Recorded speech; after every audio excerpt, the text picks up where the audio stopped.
India could split horizontally into two parts as it runs into Eurasia. The movement of the Indian plate that includes most of modern South Asia is causing the Himalayas to grow. This process started around 60 million years ago when the plate first bumped into Eurasia. Scientists from the Netherlands have used the power of an AI simulator to see what this region will look like one day. The computer model showed that the Indian subcontinent will merge with the Horn of Africa in approximately 200 million years. The present-day cities of Mumbai and Mogadishu will become next-door neighbors. They will sit along the newly formed mountain chain scientists provisionally named the Somalaya. On the other side of this geological formation, Madagascar will connect with Sumatra, while Kolkata and the island of Mauritius will occupy the same region. Sri Lanka would cease to exist as it becomes part of the Indian mainland.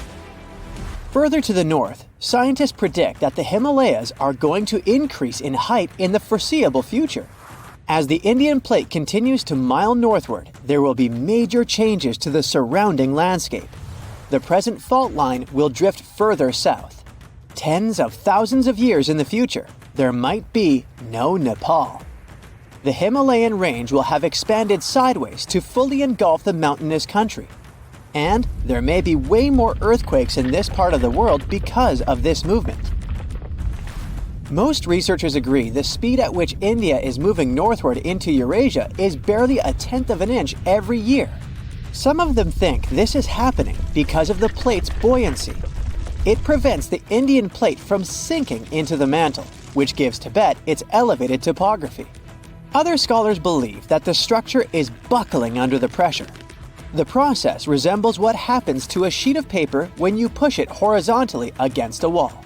As you apply more pressure to its edge, the sheet starts to rise in the middle. In the real world, this bulge would be the Tibetan Plateau. A recent theory gives us the third explanation for the process. Their paper still has to undergo peer review, but the findings are intriguing. The international team of researchers introduced a new concept, the delamination of the Indian plate. This term simply means the separation of layers in a material that is supposed to be bonded together. Think of a sandwich that has cheese and ham slices between two buns. Take one of those layers out of the sandwich, and you get delamination. In geological terms, this process involves the upper part of the plate peeling off and moving upwards. In the case of the Indian plate, this is the section that supports Tibet's elevation. The lower section is denser, which causes it to sink into the mantle. Plate tectonics are, in this way, similar to a layered cake. Chefs place the spongy, denser layer at the bottom, so the heavier top doesn't crush it. Scientists developed their thesis by analyzing helium gases in water samples from the region's hot springs. Helium-3 is a rare isotope that shows that the mantle is close to the surface of the Earth. Researchers measured helium isotope ratios at 200 Tibetan springs. The pattern they saw shows how close the mantle is to the northern Tibetan surface. Further to the south, they found plenty of helium-4, another isotope, which means that the plate is intact. It forms a barrier that helium-3 cannot penetrate, except in one region near Bhutan, in the eastern part of the Himalayas. The seismic activity in the region is good proof that delamination, the sandwich theory, is all real here. And it shows us that the mantle is intruding from the eastern side of the plateau. This concept puts under question the old, established ideas about tectonic plate behavior. The scientists behind the study suspect that the unique shape of the Indian plate contributes to the delamination process. It's the thickest at the northernmost point and the thinnest on the sides. If it's all true, it will mean that the continental collisions have a more dynamic and complex nature than geologists previously believed. Scientists still don't have enough hard evidence to prove the correctness of the new theory, just hints. Drilling to depths of over 60 miles is mechanically impossible right now. Such excavations are necessary to be 100% sure that the delamination process is going on. With the right technology, we would be able to better understand the hazards associated with earthquakes in the Asia-Pacific region. It's home to the famous Ring of Fire, where 75% of Earth's volcanoes are located. 9 out of 10 all earthquakes take place here. The India-Australia-Capricorn tectonic plate beneath the Indian Ocean is also important for solving Earth's tectonic mysteries. The term geophysicists use for such locations is nascent plate boundary. These are plates where tectonic plates are just starting to pull apart or push against each other. They represent the initial stage of a full-fledged plate boundary.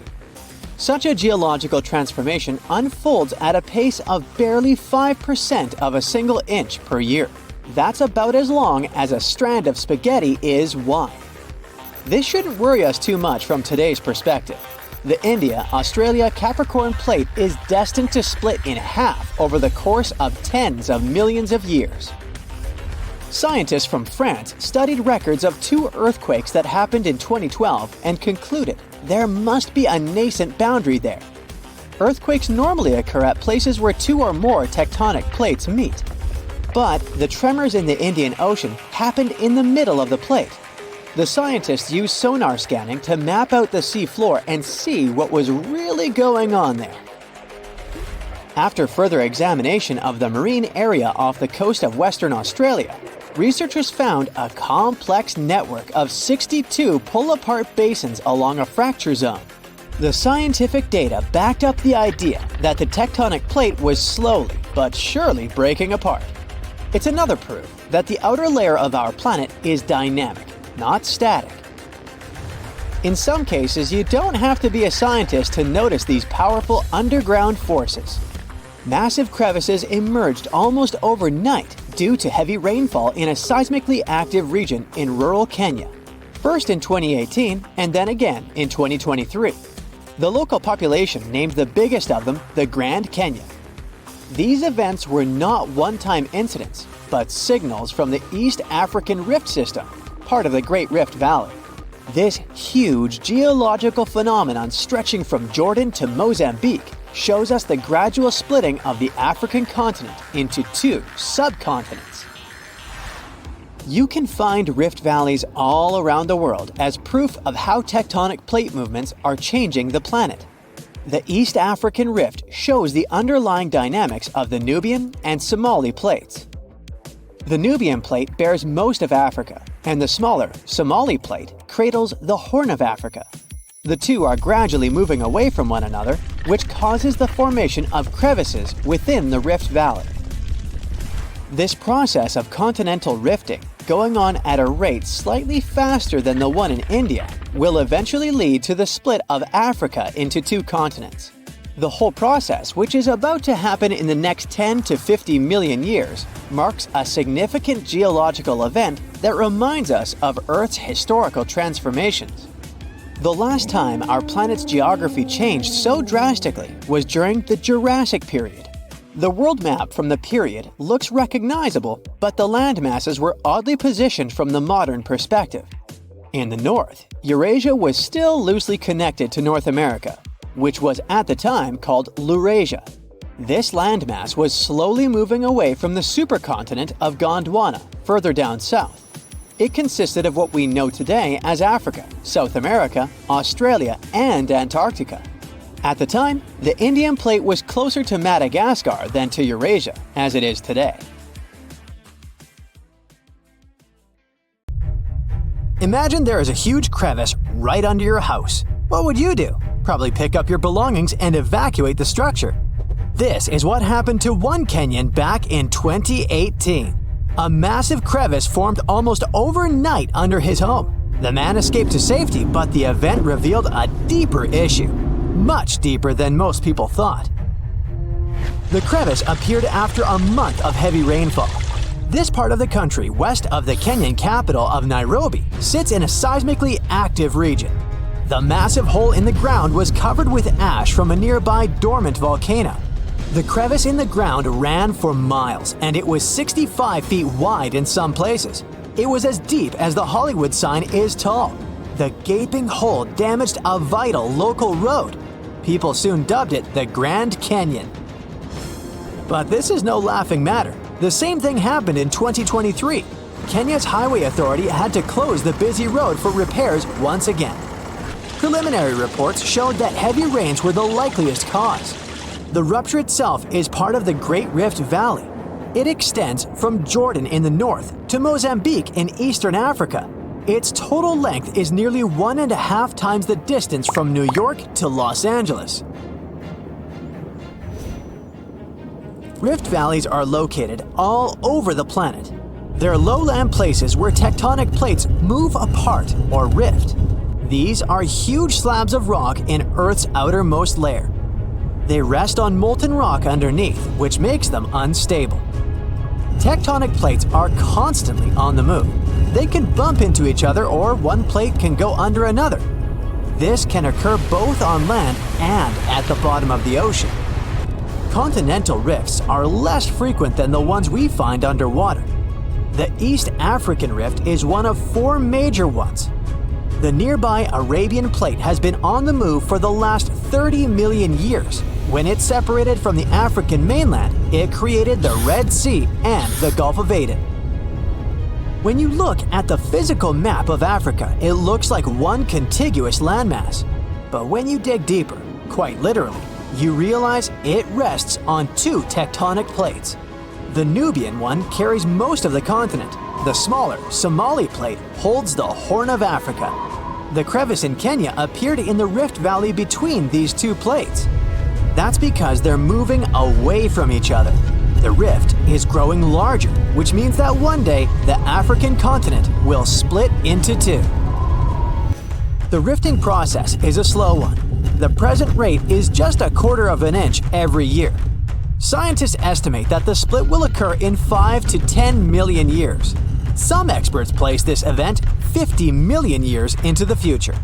The end result will be 2 African subcontinents. They will be separated by a body of water that will become our planet's 6th ocean. This also means that 5 now landlocked countries will get access to the sea. When they get a coastline, the countries could build harbors to trade with the rest of the world. 3 other countries, including Kenya, would find themselves on 2 continents. The future split of Africa into 2 parts might sound dramatic at first, but it wouldn't be unnatural. This is the first time, after hundreds of millions of years, that the shape of Earth would change so much. The last time this happened was during the Jurassic period. If you're now thinking of Steven Spielberg's 1993 blockbuster movie, you're right. The world of dinosaurs had a different shape than the one we're familiar with today. There was a supercontinent called Gondwana. It included today's South America, Antarctica, India, Africa, Arabia, Madagascar, and Australia.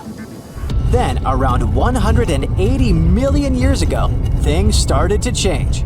Earth was starting to take its familiar shape. The Indian subcontinent collided with the Asian mainland. The event gave rise to the Himalayan mountain range. These are the highest mountains in the world, with 30 peaks over 24,000 feet in altitude. This process is far from over. The Himalayas are still growing in height. On the other side of Gondwana, Africa and South America first separated together. But they weren't meant to last long. 40 million years later, South America started drifting away from Africa. This created the South Atlantic Ocean. The evidence of this ancient continental drift is obvious to this day. If you look at the map of South America, you'll notice a bulge in its eastern part. That's the modern country of Brazil. On the other side of the Atlantic, Africa has a huge inland curve on its western side. The 2 act as pieces of a giant jigsaw puzzle. They roughly fit into one another. European scientists noticed this as early as the 17th century. Further research confirmed the theory that South America and Africa once belonged to the same landmass. This is only one part of the story. At the beginning of the 20th century, a German scientist came up with the theory of continental drift. He believed that all of Earth's continents were once part of a supercontinent called Pangia. The name comes from Greek, and it means all of the Earth. Makes sense, doesn't it? It was surrounded by the oceanic ancestor of the Pacific Ocean. Some 200 million years ago, this gigantic landmass was home to many animal and plant species. Thanks to them, scientists could piece together what our planet used to look like. For example, Mesosaurus was a giant freshwater reptile that existed during the Cretaceous period. Paleontologists found its fossils in only two places, Africa and South America. The animal lived in fresh water, so there was no way it could have swam in the Atlantic Ocean. This pointed to the fact that it lived in a single habitat, rich in rivers and lakes. This would have been possible in only one scenario. The two continents that are now miles apart were once a single piece of land. Pangia wasn't the only supercontinent in Earth's history. Continents came together and drifted apart several times throughout our planet's past. Researchers know of at least 3 times this happened. Pannonia formed 600 million years ago. Rodinia was an even older supercontinent. It existed 1 billion years ago. The driving force behind all these changes was tectonic activity. Plates deep beneath our feet have the ability to create new land and oceans. This is what's happening in East Africa right now. This activity is most evident at the bottom of the sea. Molten rock rises from deep within the earth to create new seafloor. The process is called seafloor spreading. It happens along underwater mountains called ridges. One example is the Mid-Atlantic Ridge. I think you can fairly accurately guess its location. Over time, the seafloor grows wider here. This has an effect on the continents on both sides of the ridge. Seafloor spreading causes continents to move away from each other. Right now, North America is moving away from Europe at a rate of 1 inch per year. This doesn't seem like much, but give it 50 million years and the Americas are gonna bump into the western part of Asia. The two landmasses will form a new supercontinent. Geologists from Yale University have a name for this land, Amasia. Talk about rushing before the ore. They ran a series of computer simulations to see what Earth would look like millions of years from now. The new continent is likely going to form somewhere around the North Pole. But don't go shopping for winter clothes just yet. The time frame for this event might extend to 200 million years into the future. We've all heard of the Sahara. Sure you have. It's the largest hot desert on the planet. A sea of sand covering an area larger than the contiguous United States. But have you ever wondered what lies beneath the sand dunes? To answer this question, we must travel deep into the past of our blue planet. Up until some 6,000 years ago, the Sahara was grassland. Humans were around at this time, not me, spreading agriculture around the planet. In the north of Africa, the color green dominated. Plenty of rainfall meant that there were lakes, rivers, pastures, and even forests. A completely different image of the Sahara from the barren landscape of today. But then the climate started to shift.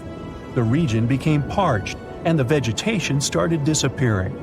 The wind did the rest. It took away the fine sediment after there were no plant roots to hold the ground together. Give it a couple thousands of years, and you get a familiar image of the Sahara. Sand and rocks stretching as far as the eye can see. But when it comes to volume, only a quarter of the Sahara is actually sand. The yellow sands of the Sahara are just one part of the story. The desert has many other features, such as gravel plains, salt flats, and plateaus. Makes you think if we understand the word desert correctly. For people who study such terrains, geologists, there is only one condition for defining a desert: precipitation.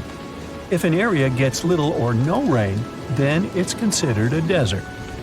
The Sahara certainly fits the bill. Its average annual rainfall is just 3 inches.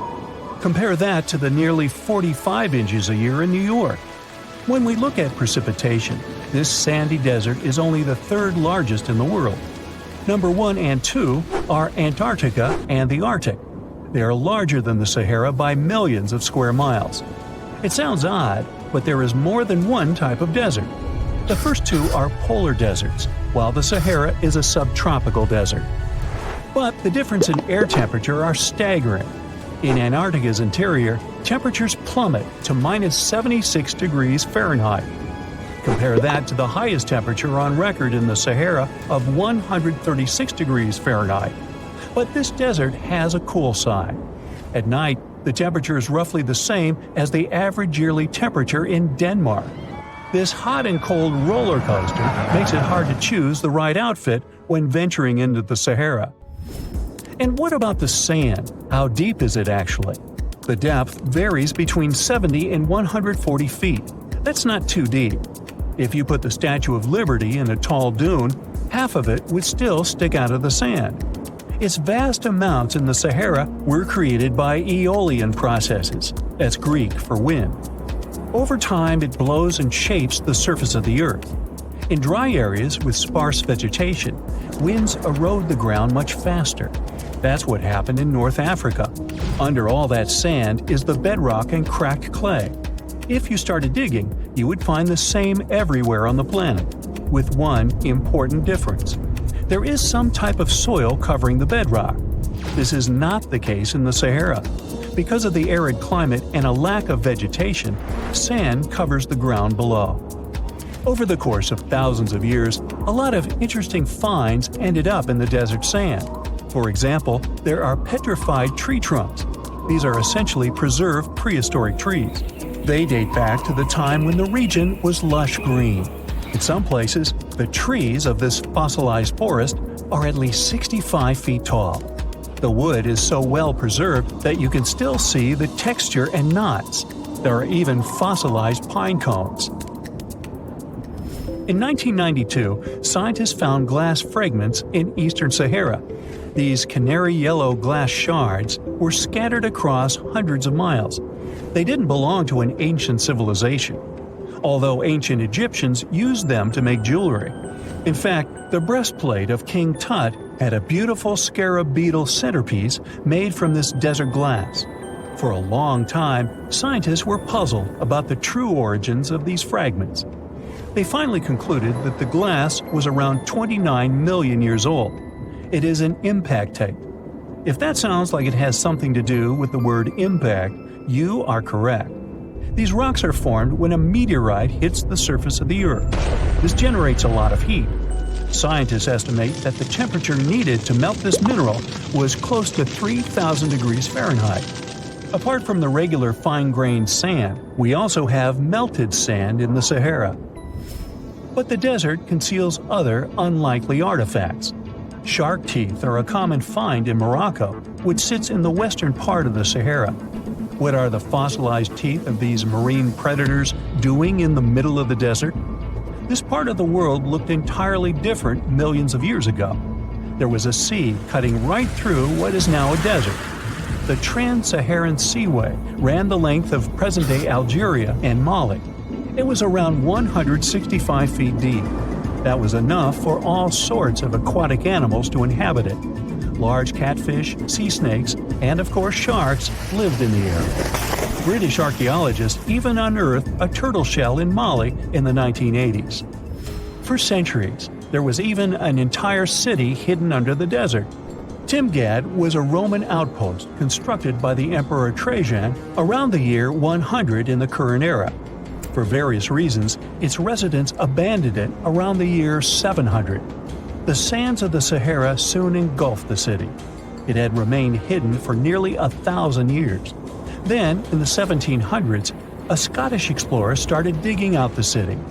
His team first uncovered a sandstone triumphal arch 40 feet high, similar to the ones we can see in Rome and Paris today. An amphitheater soon popped out of the sand, and it was followed by well-preserved statues of Roman emperors. The Scotsman's find was so impressive that no one believed him at first. It took 2 more centuries for archaeologists to fully excavate the city during the 1950s. The site covers a surface as large as 10 polo fields. The ruins reveal the full mastery of Roman city planning. All the streets meet at a right angle in what is known as an orthogonal grid. You can find the same layout in modern cities such as New York. Historians estimate that during its heyday, 10,000 people called Timgad home. Different nationalities lived here, from Romans to people of African descent. Today, more than 2.5 million people live in and around the Sahara. They are spread across 11 countries in total, and their living space is growing. The desert is 10% larger than it was just a century ago. This process doesn't involve sand pouring out of the Sahara. The ecosystems on the edges of the desert simply change over time. The wind blows the soil away and vegetation dwindles. The perfect conditions for the formation of a desert landscape. These changes are happening in the Sahel, a region south of the Sahara Desert. That's why the African countries have recently come together for a project called the Great Green Wall.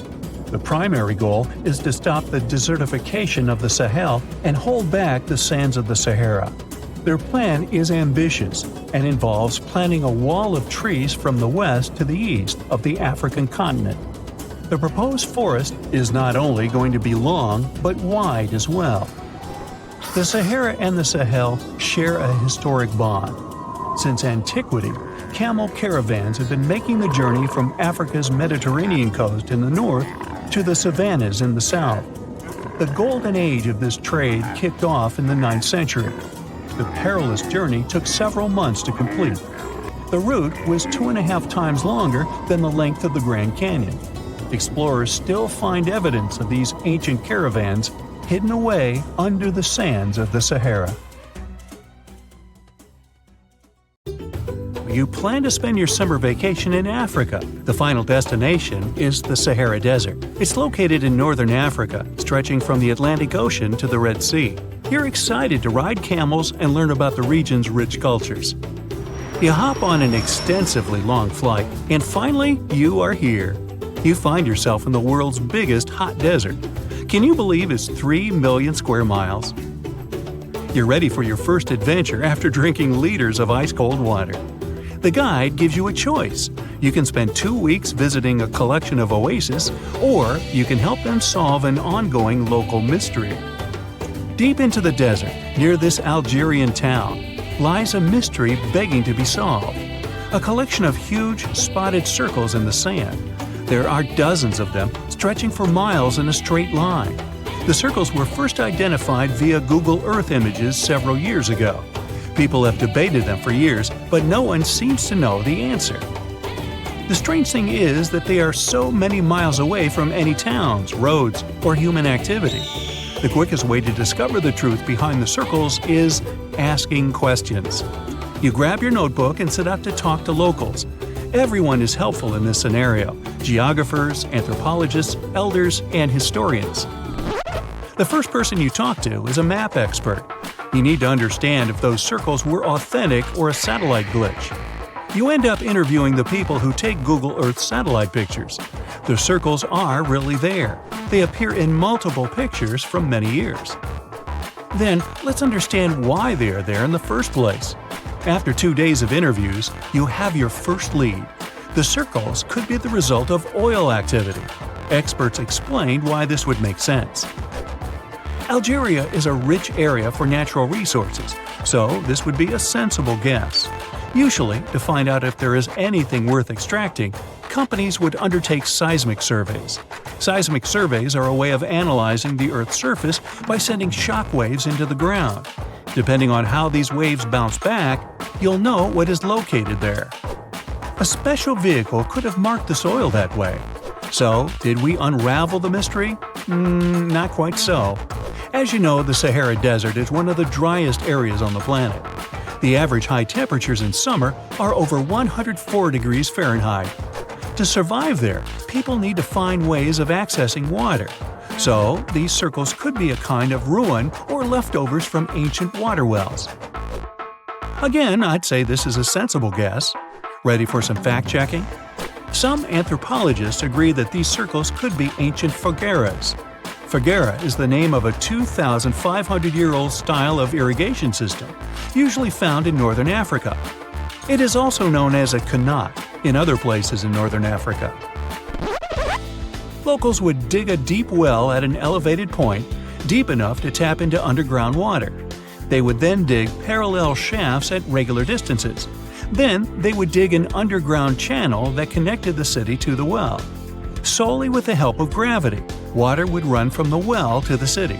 This traditional technology provided water for crops, livestock, and humans. Now, let's say these wells made human-made oases possible. Even the closest municipality name was an indication that this could be true. The name Fogaret Esaoya is actually named after Fogarets, these ancient wells. Now, this lead was proving to be very accurate. You decide to travel over there to see for yourself. You take a local bus, sit back, and enjoy the ride. The landscape in northern Algeria is filled with ancient-looking towns. You even see ruins of wells along the way, on the outskirts of smaller cities. Opening Google satellite images, you can see the Qanat's markings on the ground, a series of holes running down several miles. But as soon as you arrive, you find out you were wrong. Dale Lightfoot, one of the world's leading experts on Qanats, said that the circles were definitely not Qanats. Even the satellite images confirm this difference. Uh-oh, we were so close! Apparently, Qanats or Fogaras would not run down a straight line. They wouldn't be shaped like circles. Another clue that this wasn't the case was that there were no towns at the end. The circles were really far away from any human activity, and Qanats were explicitly built to provide water for human settlements. Well, it sure was a good try. You almost gave up on this mystery when you decided to take one more field trip. It was days of preparation, pick up cars, food, equipment, all so that the mystery of the Sahara circles could be unraveled. On the first day, you drove over 99 miles into the desert. You were always curious to see what this part of the world looked like. Over there, you see nothing but mustard yellow dunes. The night sky is pretty decent, though. You can see the entire Milky Way with your own eyes. You set up camp and sleep under a canopy of stars. The next day, tension grows. There's no cell reception. Oh dear. But thankfully, you added the coordinates of the circles to your Google map. And surprise, the offline mode works out there. You follow the coordinates, but it leads you astray. You start to get nervous, thinking this was all in vain. But you and the team get into the car and drive a few more miles past the coordinates on your phone. After a very bumpy ride, you can't believe your eyes. There it is, an enormous crater dug on the sand, surrounded by 12 smaller holes. From up high, it looks like a clock, without the pointers, of course. On the ground, they're very faint. So faint, you almost missed them. Searching the area, you notice all the holes had something similar: metal wires. Thin wires that you can pull from the ground.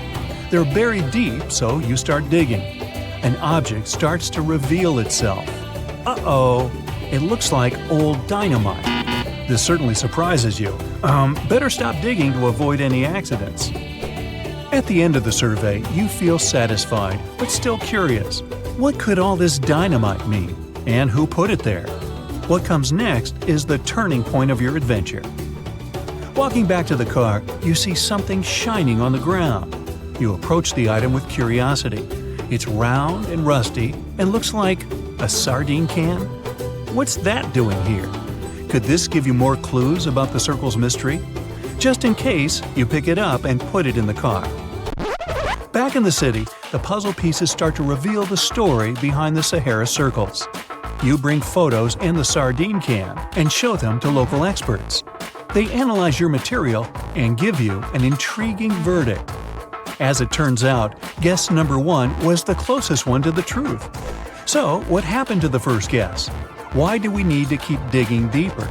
Well, because it was only half right. The Sahara circles are not a historical footprint of seismic surveying. Back when the circles were made, this technology didn't even exist.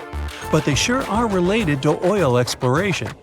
The dynamite-filled holes were an old method for oil searching. The circles are the leftovers of surveyors looking for resources underground. And the sardine cans? Well, they were left by the workers who held explosion works. You gotta eat, right? According to the model of the can, this happened more or less around the 1950s and 1960s. So these circles aren't even that ancient. More like modern ones, if you ask me. Well. Hope you are glad you tagged along and helped unravel this mystery. See you in the next mystery-solving adventure. You find yourself in Africa, land of unique wildlife, home to a great variety of cultures and languages, and, first and foremost, host to the world's largest hot desert, the Sahara. It's daytime, and you are thirsty for some water and shade. You've been walking for days, trying to find one of those precious-looking oases. You feel you're near, but the horizon just keeps stretching and stretching. Your mind is tired, and your body is feeling all the heat. It's like you've eaten a full plate of hot pepper and then some more, judging by how much you're sweating. And when I say hot, think 100 degrees Fahrenheit hot, on average. No wonder this is happening. After all, you find yourself in the world's biggest hot desert. Now, I say hot desert since the biggest deserted landscapes are actually the cold ones, located in Antarctica and the Arctic. Icy Antarctica's frozen desert is more or less the size of 1 million LAXs. Yep, the Los Angeles International Airport. The Arctic desert is just a bit smaller than that. Now, in case you don't know, the Sahara Desert is located in northern Africa, stretching from the Atlantic Ocean all the way over to the Red Sea. It occupies an area large enough to place approximately 100,000 Disney World theme parks side by side. According to scientists, its boundaries are expanding. Deserts usually form in the subtropics because of what's called Hadley circulation. The air rises at the equator and descends into the subtropics. This circulation of air has a drying effect, which helps the formation of desert landscapes. Since the 1920s, the Sahara is considered to have expanded by over 10%. How is this happening? Well, let's start from the beginning. You probably know the Sahara Desert as one of the most inhospitable places on Earth today. Just FYI, for a place to be considered a desert, it has to receive less than 4 inches of rain per year. Due to the very small precipitation index, deserts are usually dry and arid places. There is little humidity in the air, and daytime temperatures can go as high as 130 degrees Fahrenheit. Usually, there isn't that much animal and plant life because of the lack of water. But in the Sahara's case, it wasn't always like that. It may be difficult to imagine northern Africa without the tons of sand it has today. But about 20,000 years ago, the Sahara was actually one big oasis. Recent discoveries show clear evidence of what the scientists now call the Green Sahara. In the mid-1800s, a German explorer crossing the Sahara encountered some paintings and engravings that nomad artists had left behind. What he saw in those paintings looked nothing like his actual surroundings. Instead of an arid landscape with only camels and desert vegetation, the rock paintings depicted jungle animals like giraffes and hippos. There were even images of livestock and grazing animals such as cattle and sheep, something that seems impossible for modern-day Sahara. Artists usually draw what they see around them, so this finding really intrigued the German explorer. The drawings were so detailed that the artists must have had close contact with those animals. You can find this rock art spread out in the northern part of the African continent, from western Sahara to Saudi Arabia. Geologists soon took a keen interest in this and found the first clues to what this could mean. They have been able to confirm that, in fact, northern Africa was once much wetter. They found evidence from nearby deep-sea sediment off the coast of Mauritania. Sampled cores of underwater sand and mud, known as Saharan dust flux, show geologists that, indeed, a green Sahara was possible. The more dust is blowing off of the desert and into the bottom of the ocean, the drier the climate in the region. The sediment cores show that there was much less dust, only half as much, coming off northern Africa during the humid period. This period has to do with Earth's natural cycles. Normally, the Earth rotates at a tilt of 23.5 degrees, but this angle is not consistent and changes over time. Earth's tilt is responsible for the amount of sunlight each hemisphere receives. It affects several ecosystem functions on the planet. During the time of the Green Sahara, the Earth received between 4 and 8% more sunlight than it does today. So when the Earth tilted about 20,000 years ago, the northern hemisphere received more direct sunlight, which affected humidity levels in the region. As the northern hemisphere got warmer, this affected monsoon activity, more specifically the West African monsoon. Monsoons are wind systems that affect a region's rainfall index and humidity levels. As a part of the globe gets warmer, it allows for more air to rise. It combines with the wind to draw moisture up into the atmosphere. Little by little, northern Africa also became wetter. The increased moisture made the Sahara so wet that there were actual bodies of water in the region. As vegetation grew, the plants held onto moisture better than bare sand could. There is evidence of natural basins throughout the Sahara and lakes so big they would fit all of the U.S.'s Great Lakes inside of them. Archaeologists uncovered evidence of vibrant societies in what are now arid areas. It looks like ancient cultures were able to take full advantage of the African humid period. According to researchers, the human population peaked across the Sahara about 9,000 years ago. There are traces of fireplaces, hunting tools, fish hooks, and even mounds of fish bones. Records show that there have been over 230 green periods over the span of 8 million years. Solar radiation is always changing due to natural orbital cycles. That's why Earth will most certainly see another green Sahara moment. It might be thousands of years from now, but it will happen. The same way the Sahara turns green, it turns yellow again. Let's put it like that. All it takes is a significant axial tilt and a few years of readjusting. However, another phenomenon is calling the attention of scientists now. Recent studies by the National Science Foundation from the University of Maryland show the Sahara has expanded 10% over the past 90 years. This phenomenon is called desertification, which literally means fertile land turning into desert land. The Sahara Desert is now advancing into the semi-arid region of Sahel. In 1950, this region was home to 31 million people. Today, its population is over 100 million people.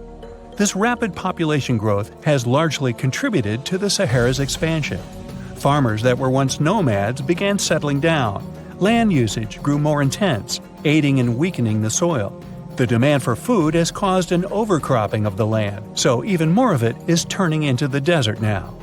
The study also shows that natural climate cycles can affect rainfall in the Sahara and the Sahel. Scientists affirm that all deserts fluctuate, not only the Sahara. A desert's boundary may expand in the dry winter and contract during the wetter summer. South of the Sahara lies the Chad Basin. It is a natural body of water that now serves as an indicator of the Sahara's expansion. The Chad Basin is located in the region where the Sahara is advancing southward. An atmospheric and ocean expert from the University of Maryland explains that rainfall has reduced greatly in the entire region. Due to reduced rainfalls, there is less water across the entire basin, and even Chad Lake is drying out. Just like the Sahara, the Atacama Desert in Chile, deemed the world's driest, is also expanding. It is located north of the city of Santiago, and its southern border is expanding toward the Chilean capital. Because the climate is getting drier and drier here, the city of Santiago risks turning into an arid or semi-arid region itself. The once fertile valleys of local rivers that lived on agriculture and livestock for many generations are losing their revenues as Chilean land is turning into a desert. Since 2010, Santiago has received only a third of its annual rainfall. Outside of the city, farmers are digging holes in search of blue gold, or simply put, water. The situation here is very similar to that of Sahel.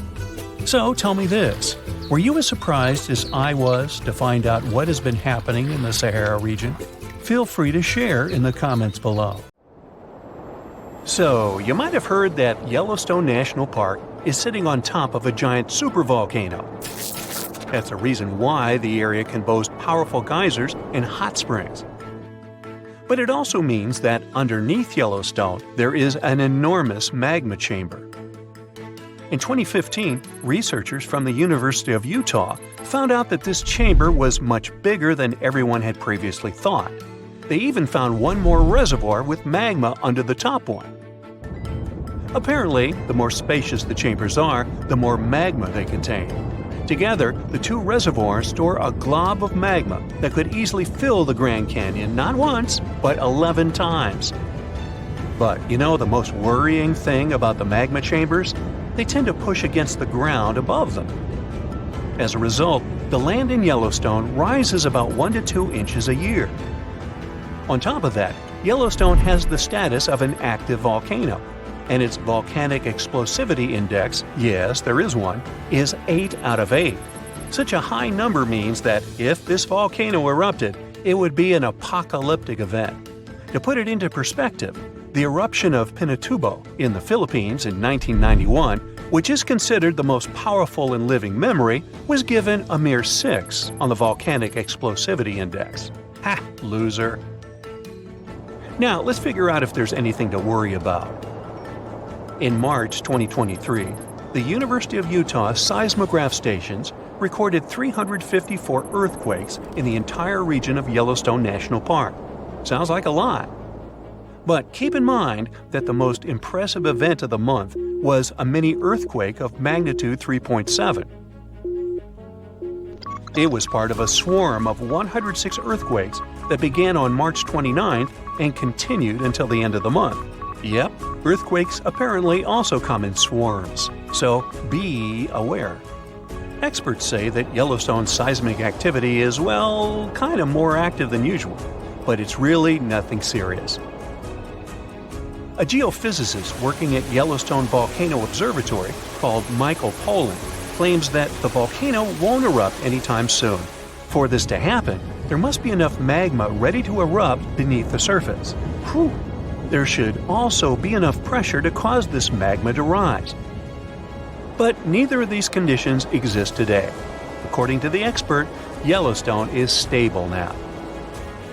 At the same time, Pollan and his team are keeping track of all kinds of underground activity, looking for warning signs of possible eruptions. Some of them can be the frequency of earthquakes and ground deformation. Thousands of mini earthquakes, coupled with extreme changes in the surface of the ground in that area, can be alarming. The team also monitors the temperature of the park's thermal features. That's another noteworthy sign of a potential disaster. Park-wide changes in geyser activity, as well as gas and thermal emissions. So, despite the media claims that Yellowstone is due to erupt soon because the last eruption happened 70,000 years ago, that's not how volcanoes work. Experts say that it's one of the most popular misconceptions about volcanoes. They don't follow timelines. If a supereruption did happen, though, the most worrying thing for us would not be the lava flows, and not an earthquake that would most likely accompany the natural disaster. No, the worst consequence of such a supereruption would be ash and ashfall. Let's have a look at what it was like when the Yellowstone volcano erupted many years ago. There have been at least 3 supereruptions in the history of the volcano. The most powerful of them was 2,500 times more devastating than the terrifying eruption of Mount St. Helens in Washington state in 1980. As for the most recent supereruption, it was dubbed the Lava Creek eruption. It formed the Yellowstone caldera after spewing out an insane amount of dust, volcanic ash, and rock into the air. Recently, scientists have also learned about 2 other previously unknown supereruptions that happened around 9 and 8.7 million years ago. The younger of the 2 is now considered to be the largest recorded event of the whole Snake River Yellowstone volcanic province. Anyway, let's have a look at what was going on all those millions of years ago. Because I wasn't around then, so we're all assuming this stuff based on evidence. The first signs of the disaster appeared long before the catastrophe broke out. For thousands of years, the heat had been welling up from within the planet's insides. It had been melting rock beneath the planet's crust and leaving behind huge chambers. They were filled with a pressurized mixture of semi-solid rock, magma, water vapor, and different gases, including carbon dioxide. All this scorching underground soup was expanding since more and more magma arrived with time. The land over the volcanic system was rising upward almost unnoticeably.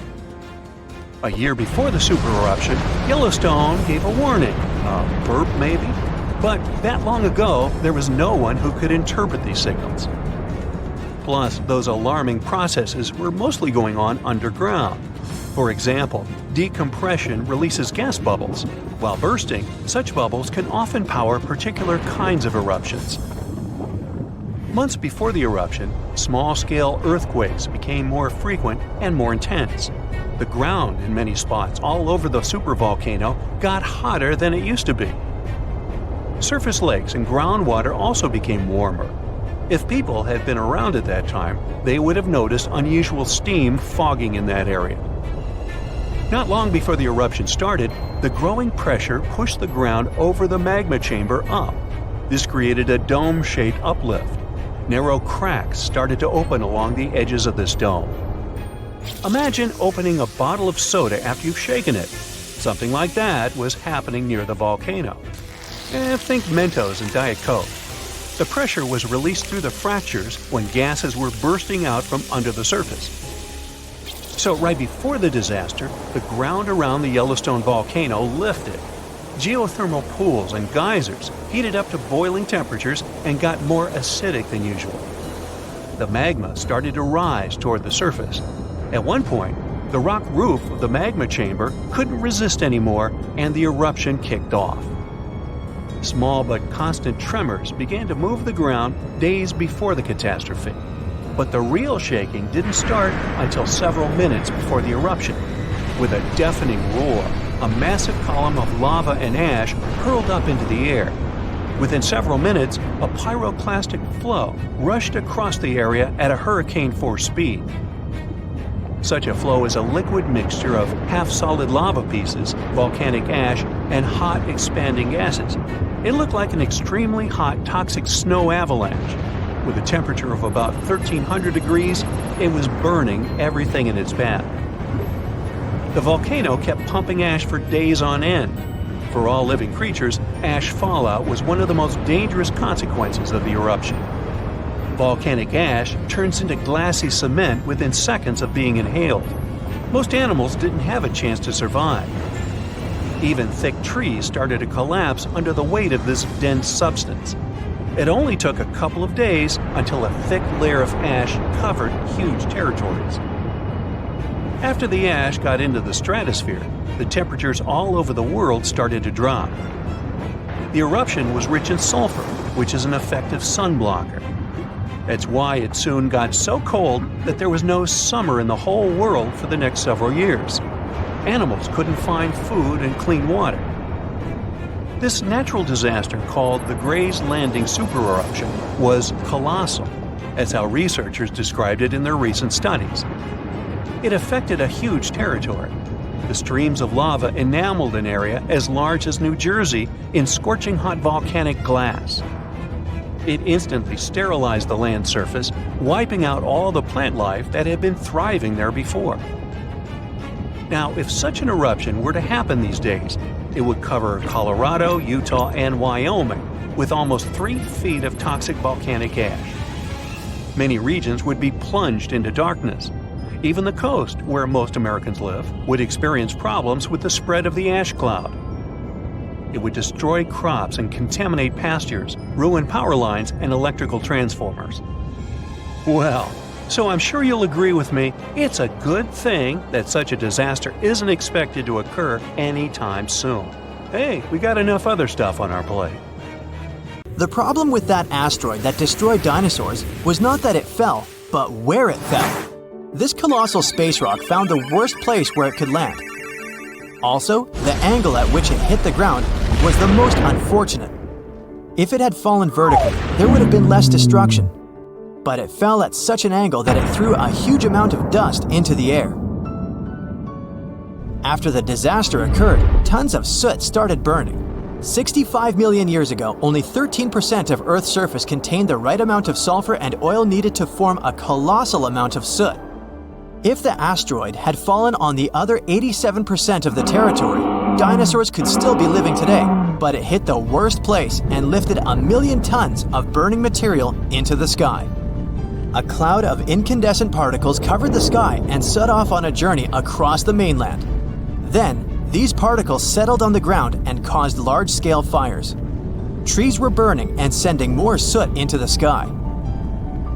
But the asteroid collided not only with rocks, it fell on the coast in a place where the seabed was filled with sulfate.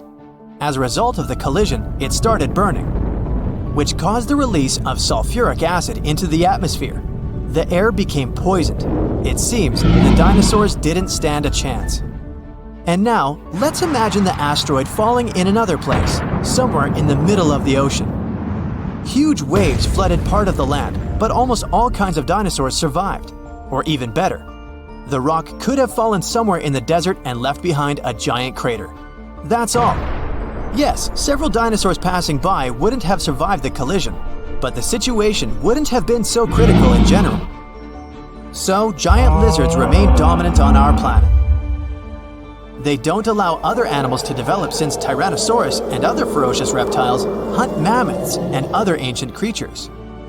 The population of mammals is decreasing.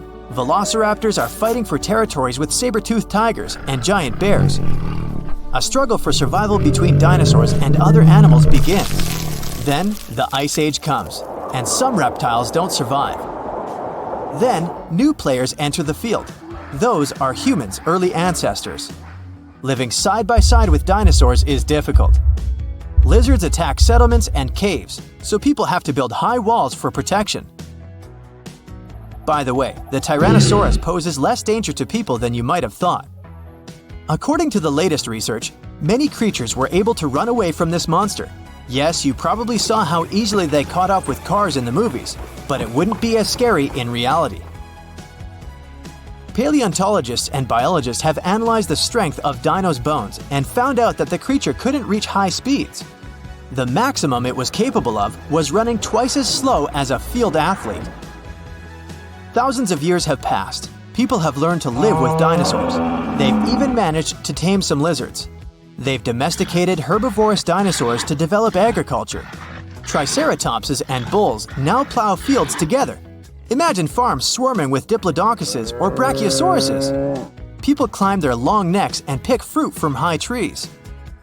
Stegosauruses protect pastures from wolves and velociraptors. Dinosaurs with shells, such as ankylosauruses, help people cross deserts. They, along with camels and donkeys, carry heavy loads. People share the planet with ancient lizards and live in harmony. The situation in the seas and oceans is much worse.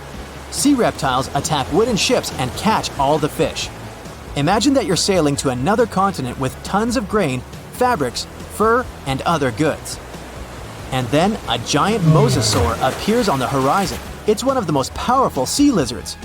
A great white shark looks like a small fish next to it. The creature could easily defeat a megalodon. And then it comes across a wooden ship. It bites into the deck and pulls the whole boat underwater. Water dinosaurs are the main obstacle to communication between countries. This slows the progress down for 100 years. People built metal ships to withstand the attacks of the mosasaur. And finally, they managed to establish sea connections. A similar problem occurs when the first planes take off into the sky. Imagine you're flying on a passenger Boeing. You look out of the window and see a pterodactyl. Wait, it's impossible. These winged lizards aren't so fast, but they can catch up with a helicopter or some old biplanes. This poses a serious threat to flights, so people install sound protection systems on board each aircraft. Pterodactyls hear irritating ultrasound from a distance and fly as far away from it as possible. People equip submarines and ships with the same sound shields. Then, after people have learned how to defend themselves from dinosaurs, another problem appears. Lizards are the kings of wildlife, so they displace all other animal species. Dinosaurs run across African savannas, and lizards with fur live in cold winter forests. Lions, wolves, and bears are not the rulers of the wild.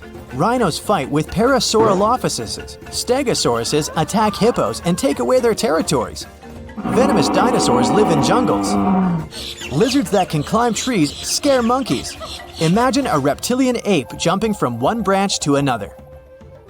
To save regular animals from extinction, people have to control the population of predatory reptiles. Huge parks and nature reserves appear in all countries. People transport dinosaurs there and separate them from other wildlife.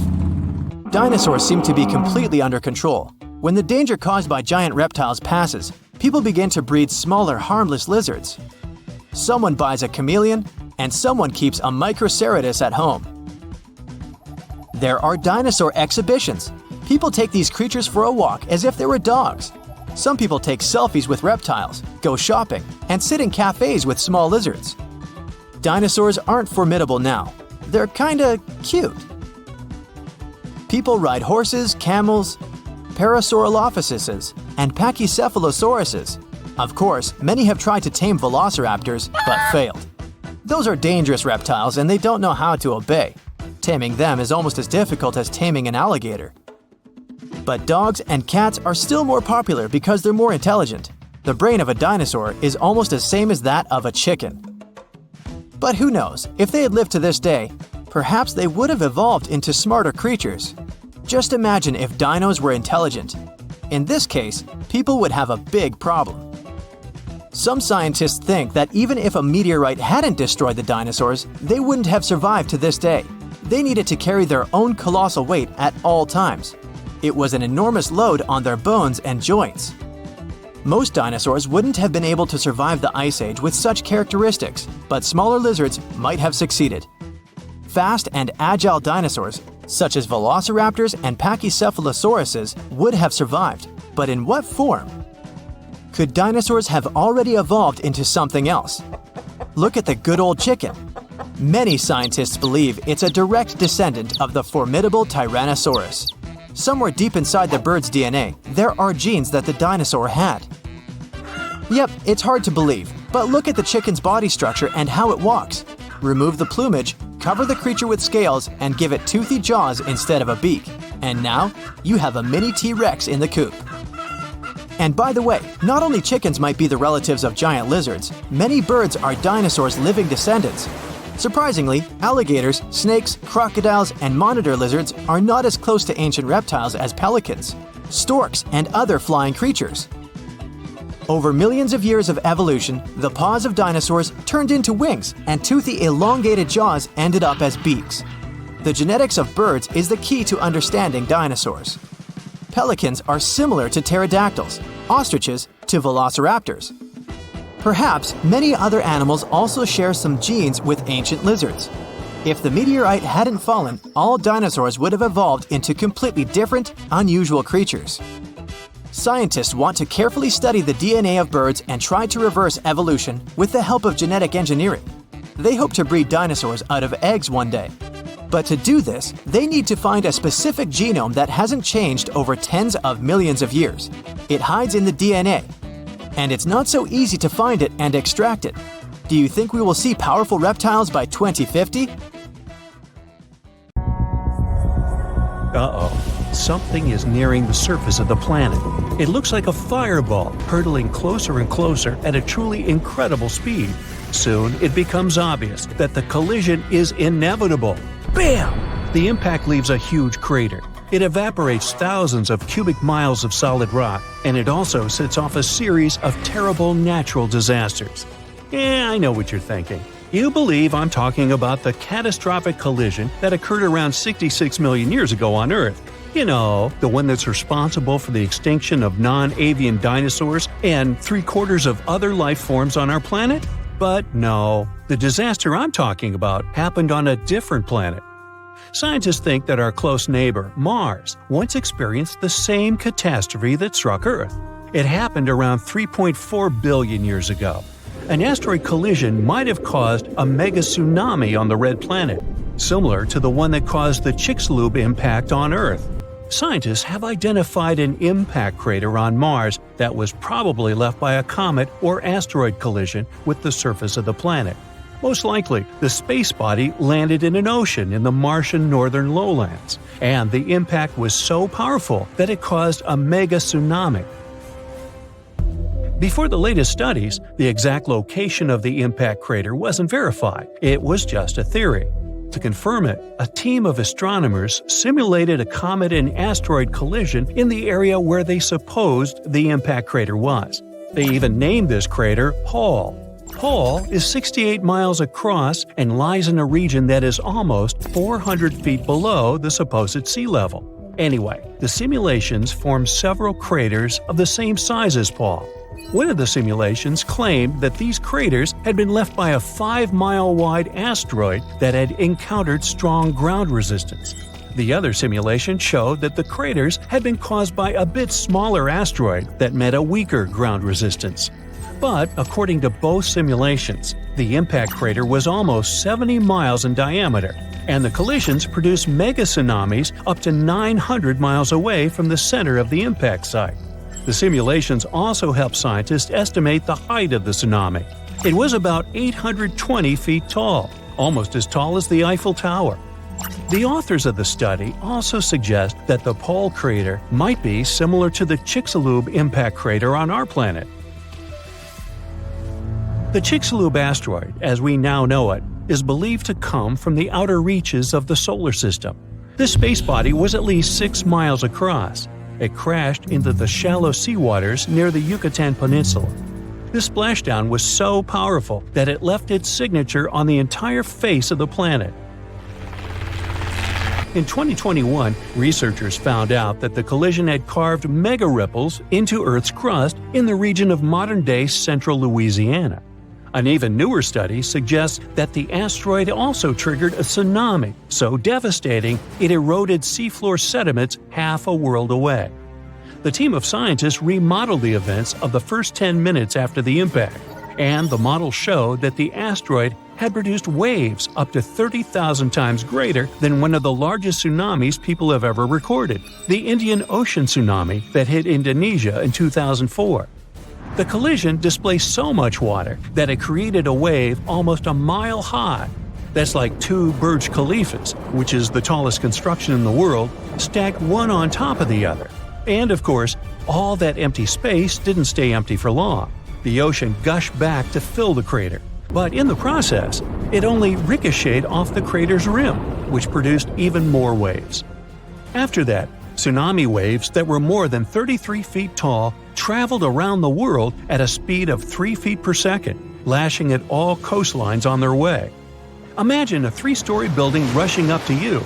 No wonder the largest and fastest-moving waves occurred near the impact area in the open waters of the Gulf of Mexico. Those rose more than 330 feet tall, which is taller than the Statue of Liberty, and moved at a speed 10 times greater than more distant tsunami waves. But back to the Red Planet. Some experts think that not 1 but 2 mega tsunamis could happen on Mars.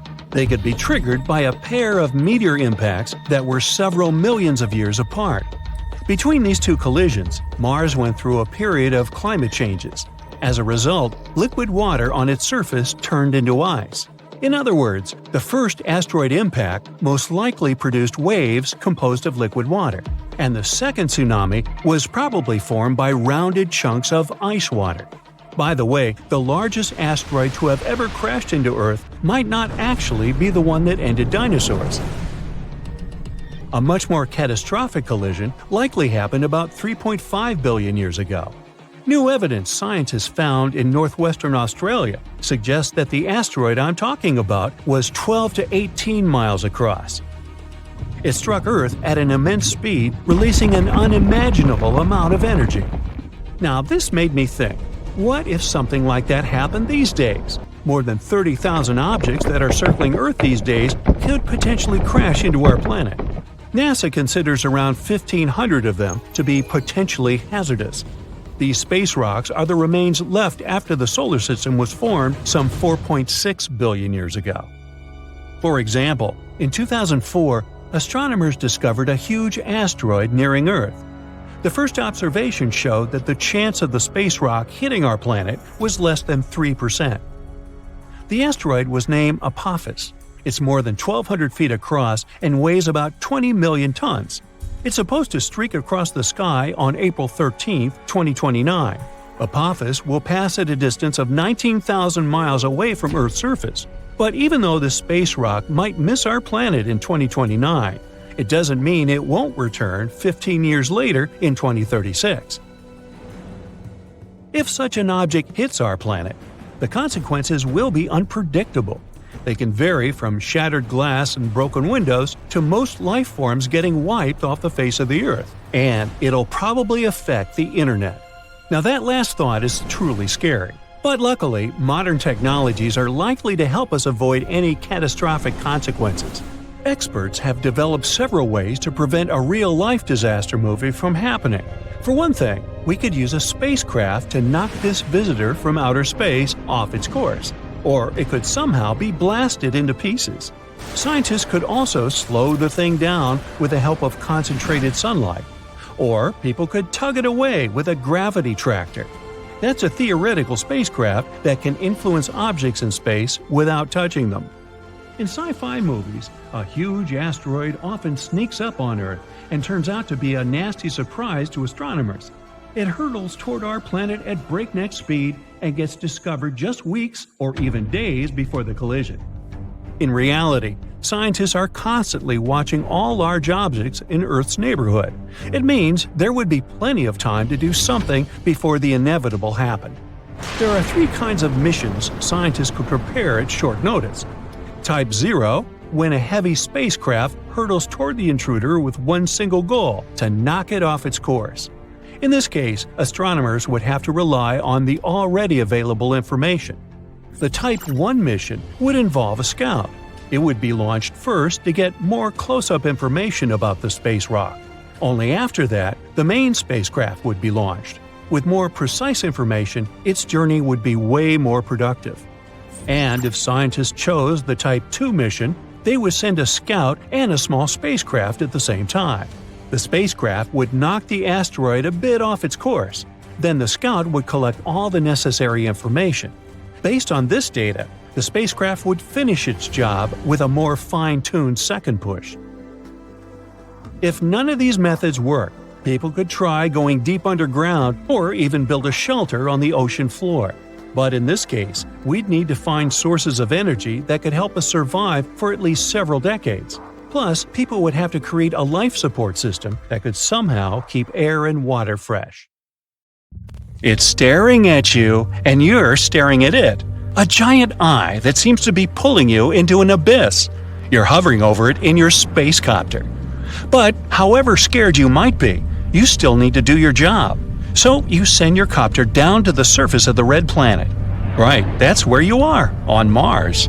But first things first, you take a moment to remember everything you know about the 4th planet from the Sun. It's the last of the inner planets. Those are the planets that lie within the asteroid belt. They're also called terrestrial, since they're made up of rocks and metals. The atmosphere of Mars is much thinner than Earth's. It contains 95% carbon dioxide and a mere 1% of oxygen. In other words, don't even think about pulling off your helmet. Anyway, there's no time to waste.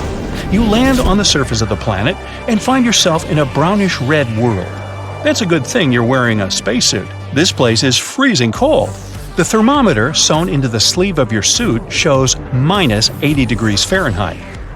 Time to take your first step on the Martian surface. The planet looks quite colorful, and the hue of a particular area depends on the minerals that make up the soil. The ground under your feet is covered in fine dust. It looks like rust. The same orange dust is in the air. Good thing you have your own supply of oxygen and don't need to breathe Martian air. The layer of this dust covering the surface of Mars can be from 6 to 40 feet thick. You hope you'll avoid getting swallowed by some Martian quicksand. You start walking, feeling very light. Mars is just 15% of our planet's volume and a mere 11% of Earth's mass. It means that gravity here is much weaker. Its pull is 38% as strong as the pull of gravity on the surface of Earth. You jump up and down and then try to run several hundred feet. Ha! You haven't even broken a sweat. What makes it harder for you to explore the place on foot is that the planet's surface is rocky, covered with craters and volcanoes, old dry lake beds, and canyons. You see something huge towering on the horizon, but you try to suppress your curiosity. You'll have enough time to figure out what it is later. Suddenly, a massive cloud appears in the distance. It looks as if a huge herd of horses is approaching you. In reality, you better get back into your copter and fly away as fast as you can. That's one of Mars's infamous dust storms. They mostly occur during the summer in the southern hemisphere of the red planet. They can sometimes cover the entire planet, and you see the largest ones from Earth. You hop into your copter and set a course for the eye that scared you so much. Winding channels that look like veins run through the eyeball. But the closer you get, the less it looks like an actual eye. Soon you realize it's a crater. It's giant, almost 19 miles across. Around the crater, which looks as if it has a pupil, there are other even bigger craters. They likely formed billions of years ago. That's when Mars had to withstand multiple attacks of space rocks. But why is the eye crater darker than the surrounding landscape? Scientists think that once there was Martian water in the enormous pit. Remember those channels? They were likely carrying that water. And since the crater was filled with water, it stopped some substances and minerals from eroding away. Now, remember that towering something on the horizon? It's time to go and explore it. When you come close, you realize it's the largest shield volcano in the entire solar system, Olympus Mons. It's more than 370 miles in diameter, which is almost the same size as the state of Arizona. You tilt your head. Wow! The mountain is 16 miles high. It's also rimmed by 4-mile-high cliffs. To picture the sheer size of the volcano, let's make some comparisons. The largest volcano on Earth is Mauna Loa, towering around 2.5 miles above sea level and stretching 75 miles across. Sounds impressive. But the volume of Olympus Mons is around 100 times larger than that of Mauna Loa. The Martian giant could swallow the whole chain of Hawaiian Islands from Kauai to Hawaii. But why is this volcano so large? It might be the result of lower surface gravity and higher eruption rates. Or the reason might be the red planet's crust, which is very different from Earth's. It's static. You see, on our planet, the crust is made of 15 to 20 moving tectonic plates. As plates move over hotspots producing lava, new volcanoes form, and the already existing ones become extinct. That's why lava can get to the surface through many vents. But on Mars, the crust isn't broken into the same tectonic plates as on Earth, and the lava has nothing to do but pile in one very, very large volcano. So, how about getting closer to the enormous mountain? But once you step out of your copter on Martian soil, the ground under your feet starts shaking. Well, that's a Marsquake. But how can it happen if Mars doesn't have any actively shifting tectonic plates? Specialists from NASA are sure Marsquakes occur when energy inside the planet gets suddenly released. It leads to rock fractures and cracks in the planet's crust. Another powerful jolt, and one of such cracks opens right next to you. You fall to the ground, afraid to move, but soon everything calms down. You wait for a couple of minutes, just to be sure, and get up. Oh look! Here's a perfect opportunity to explore the insides of the red planet. The crack is large enough to send a special research robot. The planet's crust is thin and consists of volcanic basalt rock. The mantle that surrounds the core of the planet is made up of thick silicates, oxygen, and some minerals. You can probably compare it with soft, rocky toothpaste. Mars's mantle is also much thinner than Earth's. It's just 800 to 1100 miles thick. As for the planet's core, it's made mostly of iron, nickel, and sulfur and is between 900 and 1200 miles wide. This core doesn't move. That's why Mars doesn't have a planet-wide magnetic field. Unfortunately, your drone is now lost in the depths of the red planet. You leave it there and continue your exploration. Your next destination is Valles Marineris. It sounds more like an Italian red sauce, but it's actually an enormous canyon, or rather a canyon system, that runs along Mars's equator. It's as awe-inspiring as Olympus Mons, more than 2,600 miles long and over 4 miles deep. The thing is so huge, it could span the entire continental United States from the Pacific to the Atlantic Ocean. Now let's make another comparison. One of the most famous canyons on Earth is the Grand Canyon in Arizona, but it's 10 times shorter and around 4 times less deep than this canyon on Mars. Some scientists think that Valles Marineris is the edge of an enormous tectonic plate. It moves so slowly that almost nothing has happened in that region over millions of years, and the movement of this plate probably began 3.5 billion years ago. Anyway, the only thing left on your today's to-do list is to visit Mars's moons. They're among the tiniest in the solar system. Phobos is the largest of the two. It orbits a mere 3,700 miles above the surface of Mars. There's no other known moon that travels closer to its mother planet. It whips around the red planet 3 times a day, while the second moon, Deimos, needs 30 hours to complete one orbit. Phobos is getting closer and closer to Mars, about 6 feet each 100 years. Within the next 50 million years, it'll either crash into the planet or break apart and form a ring. Happy but tired, you return to your spaceship. Tomorrow, you'll continue exploring the magnificent red planet, and who knows what discoveries are awaiting you. If you've ever been to Yellowstone National Park, you were probably mesmerized by its geysers, which spew superheated water and steam high into the air. But an even more intriguing thing actually hides underground. I'm talking about that underfoot plumbing system that makes those grand eruptions possible. About that, there's good news. Recently, researchers have succeeded in mapping the national park's hydrothermal plumbing system with the help of a giant flying magnet. As a result, scientists have managed to document all these features in stunning detail. The thing is, Yellowstone houses the world's largest hydrothermal system. It contains over 10,000 features, like geysers, mud pots, hot springs, and steam vents. They're fed by a network of underground water pathways. Those get overheated by magma flowing underground. It causes the water to rise to the surface. Now, no one actually knows much about the workings of this system, but the newly created maps might finally shed light on it. Experts explain that their knowledge of Yellowstone has a subsurface gap. That's why it's often called a mystery sandwich.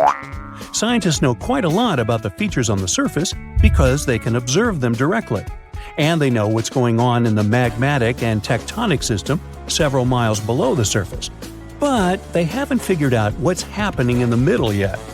So, I must tell you about that giant flying magnet used for research. It's known as SkyTem. It was attached to a helicopter and flown over Yellowstone several hundred times, scanning the ground below. The magnet is made up of an 82-foot-wide charged wire loop. Its main task is to generate a strong electromagnetic field. And since different kinds of material, like water or rock, respond to this field differently, scientists managed to create a few subsurface maps for the first time ever. The mapping technique also allowed the researchers to differentiate between magma and bedrock, since they have a bit different magnetic properties. And the team got a chance to see how the magma and water interact and create those mind-blowing geological features on the surface. The team got high-resolution maps to a depth of around 500 and 2,300 feet, and low-resolution maps showing what's going on at a depth of up to 1.5 miles. At the same time, the researchers think that the hydrothermal system itself may stretch as far as 3 miles below the surface. If they're right, it means they've only mapped the top half of Yellowstone's plumbing system. Anyway, remember how I said that scientists know pretty much about the bottom part of the Yellowstone sandwich? They have such a good idea about the tectonic plates and deep fault lines because the park's frequent earthquakes provide them with a lot of opportunities to study different phenomena. In July 2021, for example, more than 1,000 earthquakes rocked the area. These days, the team of researchers knows much more about some famous features, like the Old Faithful Geyser or the Grand Prismatic Spring. They've also found out that individual hydrothermal features on the surface can actually be connected to others, which can be as far as 6 miles away from them. Another interesting discovery is that even though Yellowstone geysers and hot springs vary in size, shape, color, volatility, and chemical composition, they are mostly fed by very similar underground sources. That means that the difference between the features appears closer to the surface. Now, I'm sure you've seen the iconic image of Yellowstone with a large rainbow-colored spring, fiery orange at its edges. So what makes these hot springs so colorful? Surprisingly, these awesome hues come from microscopic creatures. The temperatures in the springs are so high, they can easily and quickly cook you. Plus, the water there is super acidic, like the liquid in a car battery. But there are certain types of heat-loving microbes that don't mind these crazy conditions. You can even say they're thriving there. So every ring of a different color is, in most cases, a ring inhabited by different bacteria. And each species is adapted to a particular temperature or pH level, which measures how acidic this or that environment is. For example, take the Grand Prismatic Spring. Yes, the iconic one. Its rainbow hues likely hint at the diversity of microbes living there. So, starting from the center of the hot spring, you can see a beautiful aquamarine color there. That's where the water temperature is the highest, reaching 189 degrees Fahrenheit, because this area is right over the underground water source. The water there is too hot even for microbes. That's why what you see is mostly clear water. As for the reason for its blue color, it's the same as why the sky is blue. Sunlight hits the surface of the water and the light scatters, but the blue light scatters the most, getting reflected back to your eyes. Now, the next ring of color is yellow, all thanks to certain cyanobacteria. The temperature in this yellow ring reaches 165 degrees Fahrenheit. If the conditions in the hot spring were a bit different, these bacteria would create a blue-green hue, thanks to a green pigment called chlorophyll. But since the sunlight hitting the spring is too intense, the bacteria start producing another type of pigment. It's called carotenoids. And guess what? It acts as a sunscreen for the bacteria. And since this pigment is orange, the normally green bacteria get a yellowish hue.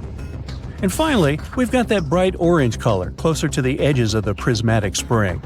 It's a bit cooler there, around 149 degrees Fahrenheit. In this part of the spring, you can find several types of bacteria. They all produce substances that give the spring this bright orange color. And finally, right at the edges of the spring, the temperature is cooler, around 131 degrees, and a greater variety of microbes can survive there. All of them combined give the edges of the spring that red-brown hue. But scientists believe that people and their activity may have influenced the colors of Yellowstone's hydrothermal features. For example, in the past, the temperatures in the Morning Glory pool used to be much higher than they are today.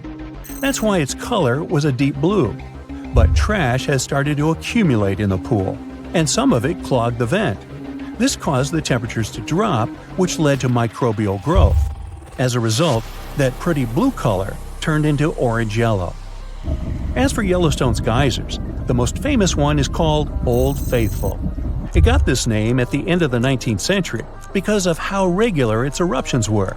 This geyser is more active than the others, erupting about 20 times a day.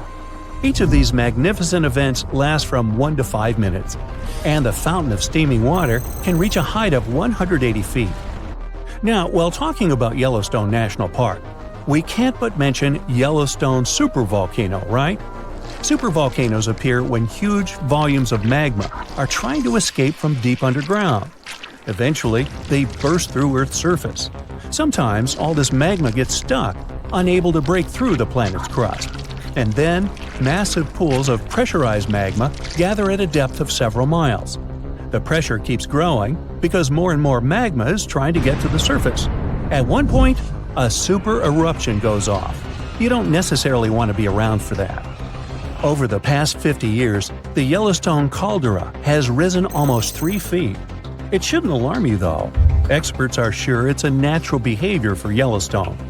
Periods of dome-shaped uplift are followed by the caldera lowering. Scientists think the supervolcano doesn't present any danger at the moment. For an eruption to happen, the magma inside has to be at least 50% molten. With Yellowstone, this number is just 5 to 15%. Even better, a recent study made the researchers believe the hotspot might be in a state of decline right now, even despite all the breathing and dome-raising activity. There have been at least 3 other super eruptions in the history of Yellowstone volcano. They happened 2.1 million, 1.3 million, and 640,000 years ago, long before video. The most recent super eruption was dubbed the Lava Creek eruption. It formed the Yellowstone caldera after spilling out 240 cubic miles of rock, dust, and volcanic ash. No thanks, I'll pass. About 800,000 years ago, I wasn't around then, a gigantic asteroid soared through space and plummeted toward Earth. It slammed into our planet with enormous force. It blanketed 10% of Earth with shiny black and green lumps of rocky debris known as tektites. Tektites are pieces of rock that get liquefied by the heat of a meteorite impact. Then they cool down to look like dark glassy pebbles. A trail of these tektites was strewn across Southeast Asia and reached all the way to eastern Antarctica. This is how scientists know this giant meteorite crash happened. Well, researchers spent nearly 100 years trying to find the gigantic crater caused by the impact, but tektites were too widespread. That's why they couldn't pinpoint the exact location, until recently. A team of experts from different universities tried to discover the ground zero of the meteorite impact. They investigated several craters in China and Cambodia, but none seemed to be created by a meteorite crash. The experts then decided to investigate Laos. It's a country where they discovered the largest and most concentrated number of tektites. After ruling out all visible craters, the team came up with a new theory. What if the crater is hidden by something? In search of the potential crater, the scientists measured gravity readings at different locations all across Laos. At the site of an ancient volcanic eruption, below thick, dense layers of cooled volcanic lava, they discovered a severe gravitational anomaly. It turned out to be a large, elongated crater, over 300 feet deep and spreading 8 miles wide and 11 miles long. Based on the location and the crater's enormous size, scientists believe this is the impact site of the ancient meteorite. Meanwhile, over 2 billion years ago, long before the age of dinosaurs, Earth was struck by one of the largest asteroids to ever hit our planet. The asteroid was approximately 6 to 9 miles across and created the biggest impact crater on Earth. This is the Vredefort crater. You can find it in present-day South Africa. When it was formed, it had a gigantic diameter of 186 miles. Over the centuries, the massive crater slowly eroded away into the Vredefort Dome. That's a rocky hill formation that was the central site of the asteroid's impact. This formation is so large that it can be seen from space. Today, the Vredefort Dome is a recognized World Heritage Site. It's also home to several towns and communities that encourage tourists to come and visit the ancient crater. In 1943, one pilot strayed from his regular flight path to avoid dangerous weather conditions. Flying over Quebec, Canada, he spotted a large, perfectly circular basin. That is how the Pingualuit crater was discovered. Around 1.4 million years ago, a meteorite hit this spot, creating this small but deep impact crater. It has a diameter of 2 miles and a depth of 1,300 feet. A lake of deep blue water has formed at the bottom of the crater. It's said that this lake contains some of the purest water in the world as it has no inlets or outlets. It means that the lake is only filled by rains and melting snow. The lake is home to one species of fish, the Arctic char. The Sudbury Basin is also in Canada. Formed over 1.8 billion years ago, it's one of the largest and oldest impact craters in the world. It's located in Ontario, but the impact from the collision was so powerful that debris from it was found 500 miles away in Minnesota.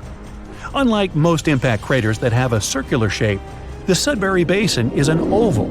It's 39 miles long with a width of 19 miles. The original impact site might have been a whopping 10 miles deep, but its modern-day version is much shallower. The asteroid that created the basin carried a high concentration of natural minerals. This made the soil in the crater incredibly fruitful. Today, its floor is home to numerous fruit and vegetable farms. The unique crater formation of Sudbury Basin was used to train Apollo astronauts before they embarked on their missions to the Moon. Perhaps the most famous meteorite of all is the Chicxulub. That's the meteorite responsible for wiping out 75% of all plant and animal life on Earth, including the dinosaurs. The Chicxulub meteorite had a diameter of 6 miles when it struck Earth 66 million years ago. The crater now lies off the coast of Mexico, hidden deep beneath the seabed. It's around 93 miles across and 12 miles in depth. Recently, scientists managed to drill deep down into the highest peak of the impact crater to collect rock samples. They discovered that the disappearance of dinosaurs wasn't caused by the giant size of the meteorite or the scale of the blast. It was because of the exact location where the Chicxulub hit Earth. The meteorite struck part of our planet that was densely filled with a mineral compound called gypsum. It's a soft sulfate mineral that is typically used as a fertilizer. The collision blasted so much sulfur into the air that it blocked out the sun. This caused the prolonged dark winter that doomed the dinosaurs. One of the youngest craters on Earth is the Barringer crater in Winslow, Arizona. The Barringer crater is also one of the best preserved craters on Earth. It was formed 50,000 years ago when a heavy meteorite made mostly of iron plummeted down from space.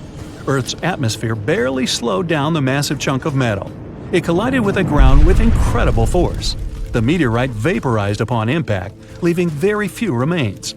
The crater left by this powerful explosion was named after the man who identified it in 1903. It was a mining engineer named Daniel Barringer.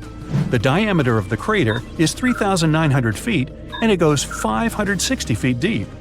The Barringer family still owns the impact site to this day. You can visit the crater and take a guided tour around its rim. The Papagai crater in Siberia is one of the most interesting craters on Earth. An asteroid impact over 35 million years ago formed this massive basin. The crater is 62 miles across, which makes it the fourth largest one in the world. This crater is unique as it's home to one of the largest diamond deposits in the world. The intense pressure from the collision transformed the graphite at the impact site into diamonds. Scientists say that the crater contains trillions of carats of diamonds, but no one has ever mined them due to the site's remote location and lack of infrastructure. In the year 1530 BCE, a meteoroid entered Earth's atmosphere before shattering into pieces. The meteorite's burning fragments rained down on Earth and crashed into the planet's surface. As a result, a group of craters appeared on a small Estonian island, Saaremaa. The largest crater is a 360-foot wide perfect circle. It's 70 feet deep and filled with blue water. 8 smaller craters that appeared during the collision can be found within a half-mile radius of the largest crater.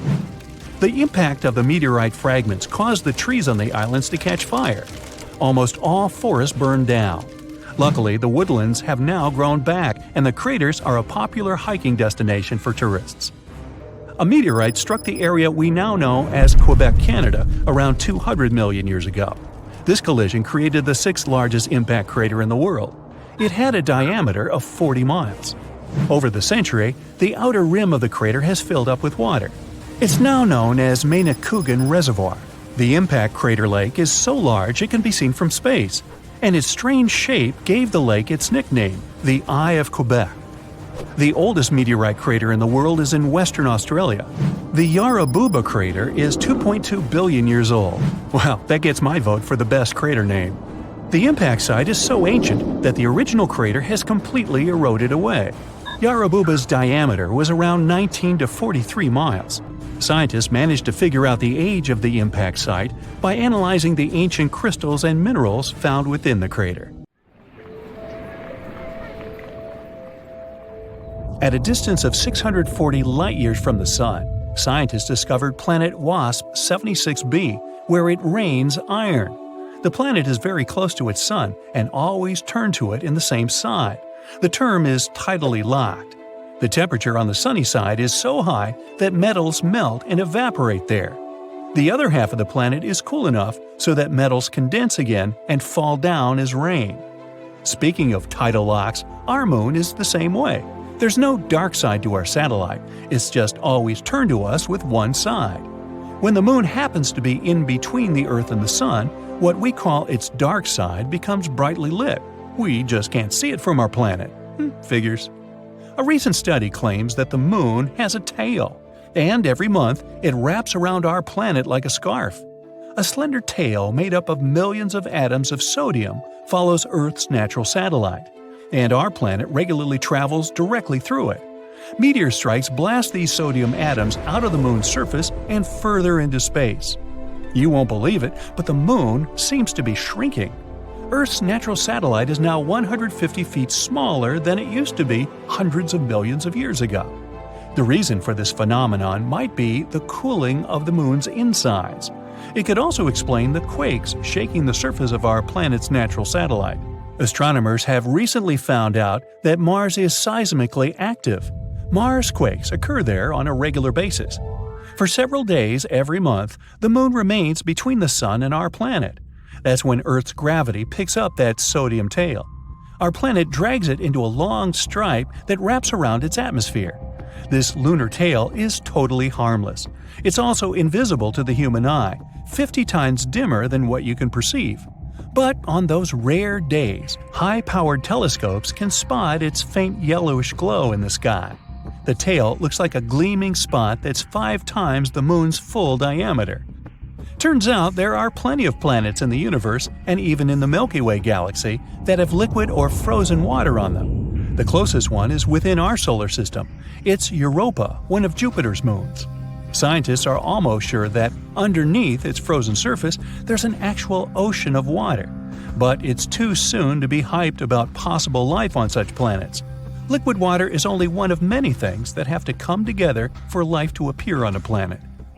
A star in the galaxy GSN 069 is likely to turn into a planet the size of Jupiter in the next trillion years. It might happen because of the star's regular encounters with a black hole. First, astronomers noticed unusual X-ray bursts that were strangely bright. They went off every 9 hours. After studying this phenomenon for some time, the scientists realized it was a star moving in a unique orbit around a black hole. The dazzling flashes? It was the material getting slurped off the star's surface by the black hole. It turned out that over millions of years, the black hole had already transformed the red giant into a white dwarf, and the process isn't going to stop whatsoever. Astronomers have found some traces of phosphine in the atmosphere of Venus. On our planet, this gas, colorless and flammable, is often found where microbes live. No wonder a new theory suggests that there might be life on Venus. But even if there was some life on the evening star, it could have only appeared in its atmosphere. Probably no living organism would be able to survive the planet's extreme environment. Venus's surface is extremely dry. There's no liquid water on the planet, and the pressure there is 90 times greater than that on Earth's surface.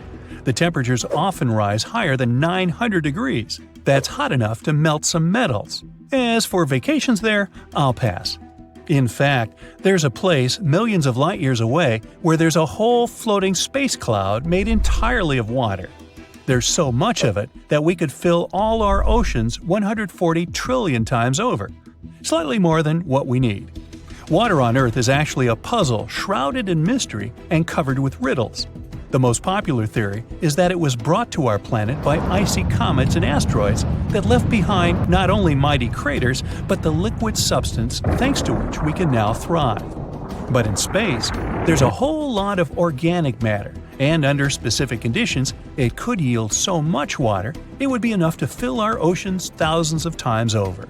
Researchers conducted an experiment in which they heated this organic matter and obtained clear water and oil.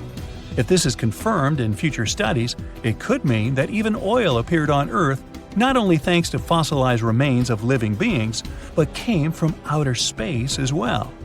And yet, there might just be about 6 billion Earth-like planets in the Milky Way galaxy alone. The latest data has shown that every fifth Sun-like star can have at least one planet in its habitable zone. And not just any planet, mind you. It has a rocky core and surface, and it's of comparable size to the Earth.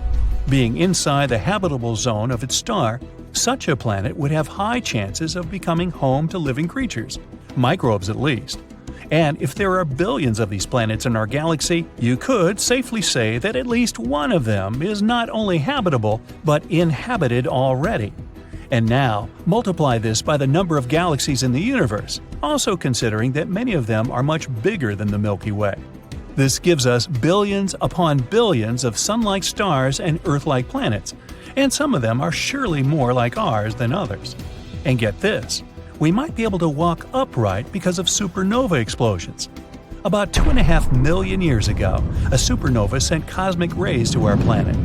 They triggered a series of electrical storms in the Earth's atmosphere, which turned into thunderstorms. Those in turn caused wildfires in Northeast Africa, where our earlier ancestors lived. Fires turned the forest area into a savanna, the atmospheric pressure changed, and our ancestors had to stand on 2 legs to survive. The biggest explosion since the Big Bang was registered in 2019.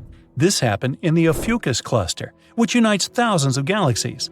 According to scientists, the blast was equal to 20 billion, that's 18 zeros, megaton explosions happening once a millisecond for 240 million years. I'll have to trust that. My math is not that good. In 2019, NASA's InSight lander, whose goal was to study the interior of Mars, registered the first Marsquake ever. These quakes were coming fast, about 2 per day. Most of them were tiny. You wouldn't even feel them if they happened on our planet. So far, more than 300 Mars quakes have been detected.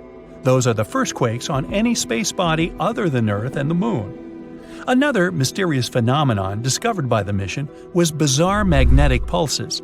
They occurred every midnight around the lander. It's still unclear what those pulses were. Maybe after midnight they're going to let it all hang out, or something. Pluto's atmosphere rises much higher above the surface of the dwarf planet than, let's say, Earth's. It also has more than 20 layers, all of them freezing cold and extremely condensed. Remember the asteroid that wiped out the dinosaurs on Earth? Hey, I wasn't around then, but who could forget? There might have been another space show that ended badly for at least 75% of all life on our planet in the past. Roughly 360 million years ago, a supernova explosion occurred about 65 light-years away from us, and the cosmic rays sent by it swept away the ozone layer of our pretty blue ball. Wow, tough neighborhood. Guaijan Volcano in Indonesia is not your ordinary lava-belching mountain. Instead of producing black smoke and red lava, as most volcanoes do, this eccentric guy lets out a blue flame and electric blue lava. This phenomenon occurs because the volcano contains some of the highest levels of sulfur in the world, and when the sulfuric gases interact with scorching air and get lit by the molten lava, they start to turn blue. Unfortunately, you can see this mesmerizing sight only at night, but you can smell it all day long. By the way, the world's largest acid lake is also located inside this crater. The Dead Sea has a high concentration of salt and minerals compared to other seas, even though it's technically a lake. Swimming is almost impossible, but people go there for the natural chemicals for the body. Floating on the surface is a great way to relax. This ancient body of water got its name because no macroscopic organisms can live there since it's 9.6 times saltier than oceans. Only a few bacteria and fungi can be found enjoying the salt. It's also Earth's lowest elevation on land at 1,400 feet below sea level. An underground crystal cave exists in Mexico, and it looks like some interstellar world. It's roughly 1,000 feet beneath the surface, with each spike measuring up to 35 feet in length and weighing up to 55 tons. These are some of the largest crystals in the world. Luscantar Beach is an endless strand of white sand dunes and azure water. But don't let the tropical vibes fool you. It's located in Scotland. That's why it mostly looks like this during May and June only. In December, the place gets only an average of 1 hour of sunshine per day, making it way more dramatic and monochrome. The Georgia Guidestones is a collection of giant stones in a star pattern. It has inscriptions in 8 languages, including Hindi, Chinese, and Swahili. It also has an astronomical calendar finished in 1980 and was built to last centuries. No one knows who built it or why. All the way over in sunny California is Sequoia National Park, home to the giant forest. It's been around for thousands of years. More than 8,000 of these colossal trees rule the land, including 10 of the largest living plants in the world. The General Sherman sequoia is estimated to be up to 2,700 years old and is recognized as the world's largest known living tree by volume. The famous stone heads of Easter Island have been around for hundreds of years. No one knows exactly why they were built. Some scientists think that local people believe the statues would make the soil more fertile. Soil analysis proved the heads did their job well. It's the best agricultural spot on the island. The chemical composition of the ancient hot springs in Pamukkale, Turkey, makes the water pouring over the edge look magical. They're not only good for cleansing your body, but the mind too. All the way in Saudi Arabia is a rock sliced perfectly in the middle with 2 pieces sitting parallel. What makes Al Nasla so unique is that it wasn't artificially done, but is a result of nature's work over the years. Now, this glacier may look like someone dropped tons of red paint in the middle of Antarctica, but it's actually the natural color. Blood Falls is a result of extreme salted water mixed with iron oxide, giving out this eerie vibe in the middle of nowhere.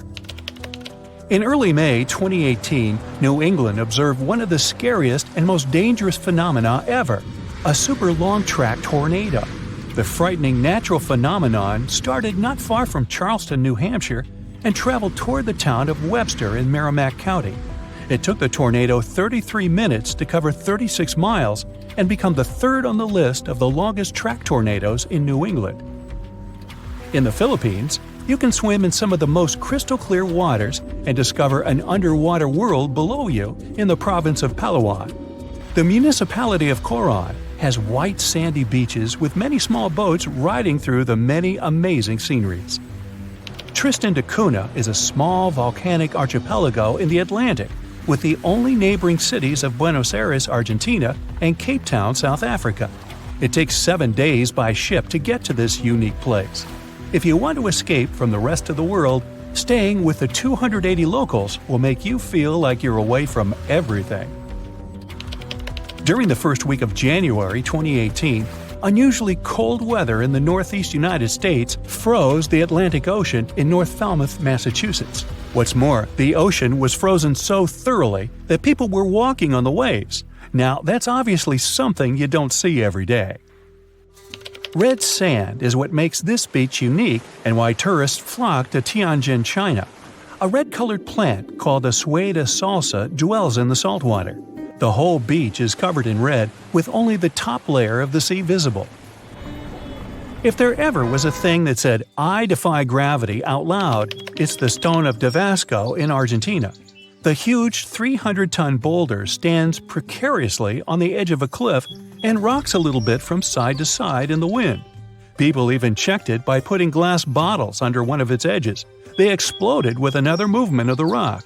Unfortunately today, you can't see this wonder of nature as it was a century ago. In 1912, the boulder suddenly dropped from its perch, which it had occupied for literally hundreds of years. The people of the nearby town of Tandil were so sad about this event that 95 years later, in 2007, they decided to restore the stone. They made a plastic replica of the rock and put it on the same spot and even in the same position. So, even today, coming by Tandil, you can see its famous balancing boulder. More of a symbol now, of course, because it's no longer rocking and only weighs 9 tons, but instantly recognizable nonetheless. Socotra is an alien-like island off the coast of Yemen in the Indian Ocean, with one of the most unique trees ever seen. It's called the dragon tree, and it can only be found on this amazing island. In 2008, it was labeled as a World Heritage Site. If you ever see a tight burning column of air, don't panic, it's not the end of the world. The creepy combination of whirlwind sounds and scorching inferno means that you have crossed paths with a fire tornado, also known as fire twister or fire whirl. This dangerous phenomenon occurs mostly during wildfires. These fires create a big area of superhot air just above the ground. When this scorching air gets mixed with the cooler air higher up, it results in a whirlwind that churns up burning debris and flames. The most powerful firenados can stretch hundreds of feet into the air. The House of Mystery in Gold Hill, Oregon, amazes its visitors with gravity-defying effects. You can't stand straight there, always leaning to the side and having to hold on to something for balance. Balls roll upwards. There's also a broom that stands perfectly still wherever you put it, unlike virtually everything else in the shack. The local Native American tribes called this place the Forbidden Ground, even before the house was built there, and they avoid approaching it. The owners of the shack, though, decided to turn it into an attraction, and they succeeded. They created an atmosphere of mystery around the place, and spread the news about it in newspapers and later on the internet, and voila! A perfect anomaly is made. In fact, it's no more than a curiosity. A human-made optical illusion that tricks your eyes and other senses. Now, if you travel to the Philippines, Indonesia, or Papua New Guinea, you'll have a chance to see some of the most unusual and cheerful trees in the world. The trunk of the rainbow eucalyptus looks as if it had been painted orange, green, red, purple, yellow, brown, blue, hey, you name it. Some trees are so bright that they seem artificial. The rainbow eucalyptus regularly sheds strips of bark, which reveals a bright green layer underneath. A bit later, this green layer gradually changes its color, and since the shedding happens at a different time in different places on the trunk, the tree starts to look multicolored and very attractive. Yemen is home to the oldest skyscrapers in the world and the oldest metropolis. The ancient city of Shabam is considered to be the Manhattan of the desert due to the collection of mud buildings popping out of the desert floor. It used to be a caravan stop during ancient times. The ground shakes beneath you. The pictures rattle on the walls. You hear a rumble off in the distance. Then, boom, a deafening explosion. The shockwave blasts through the windows and sets off car alarms. You duck under the dining table for cover, but then you remember you live not far from a supervolcano in the middle of a tropical jungle. So, staying in one place isn't a good idea. The shaking finally halts. You take this chance to peek outside and see a giant cloud of smoke covering the sky. It's lunchtime, but you wouldn't know it. The sun is completely veiled and darkness falls. The power's out in the whole city. In this darkness, you see red molten lava shooting from the sky and spilling on the rim. You run outside along with dozens of your neighbors. Your priority right now, find safe shelter and fast. You think about taking the car, but with everyone running on the road, that's a no-go. So you run on foot where the crowd is going. Supervolcanoes are in a league of their own when it comes to natural disasters. Surprisingly, it's not all about size or height. A volcano is dubbed super if it erupts more than 240 cubic miles of magma. That's more than enough to overfill Lake Erie. It must also have a history of erupting and a magnitude of 8 on the Volcanic Explosivity Index. The largest active volcano on Earth is Hawaii's Mauna Loa. It's so big, it would cover the entire state of Rhode Island plus some. And next time you see a commercial plane flying high in the sky, remember that 30,000 some foot altitude is about as tall as Mauna Loa is from base to summit. It's technically taller than Everest when you measure it like that, yet it's not considered a supervolcano. So you're running along the dark road not knowing and barely seeing where to go. Then, all of a sudden, a massive flaming boulder smashes through the bridge in front of you. You and everyone else are now stranded on the side of the volcano as it's getting more chaotic each second. Most of the crowd disperses, finding their own ways to safety. You remember there's a way to the other side not many people know about, but you'll have to cross a raging river through the dense jungle. You calm what's left of the crowd, and everyone follows you to your secret getaway. You finally get out of the city limits and head into the jungle. With the sky already dark, the tall trees and thick leaves make it almost pitch black. Everyone gets out their phone flashlights to navigate through the dark path. You all need to stick together and make sure nobody gets lost. Suddenly, fiery rocks strike the trees not far from you. Everyone jolts and tries to rush ahead, but nowhere is safe when it's raining scalding fire all around. You and your group have to pick up the pace or else. Imagine a typical avalanche or mudslide. Very dangerous situations on their own. Now, imagine an avalanche of lava rocks and lava sliding down a mountain instead of mud. That's what's making its way towards you right now. More and more people catch up with your group and bring news that the entire neighborhood is submerged in lava. It's traveling quicker than you thought. You can never really predict how fast a lava flow will be until you see it. It all depends on how thick it is and how steep the mountain slope.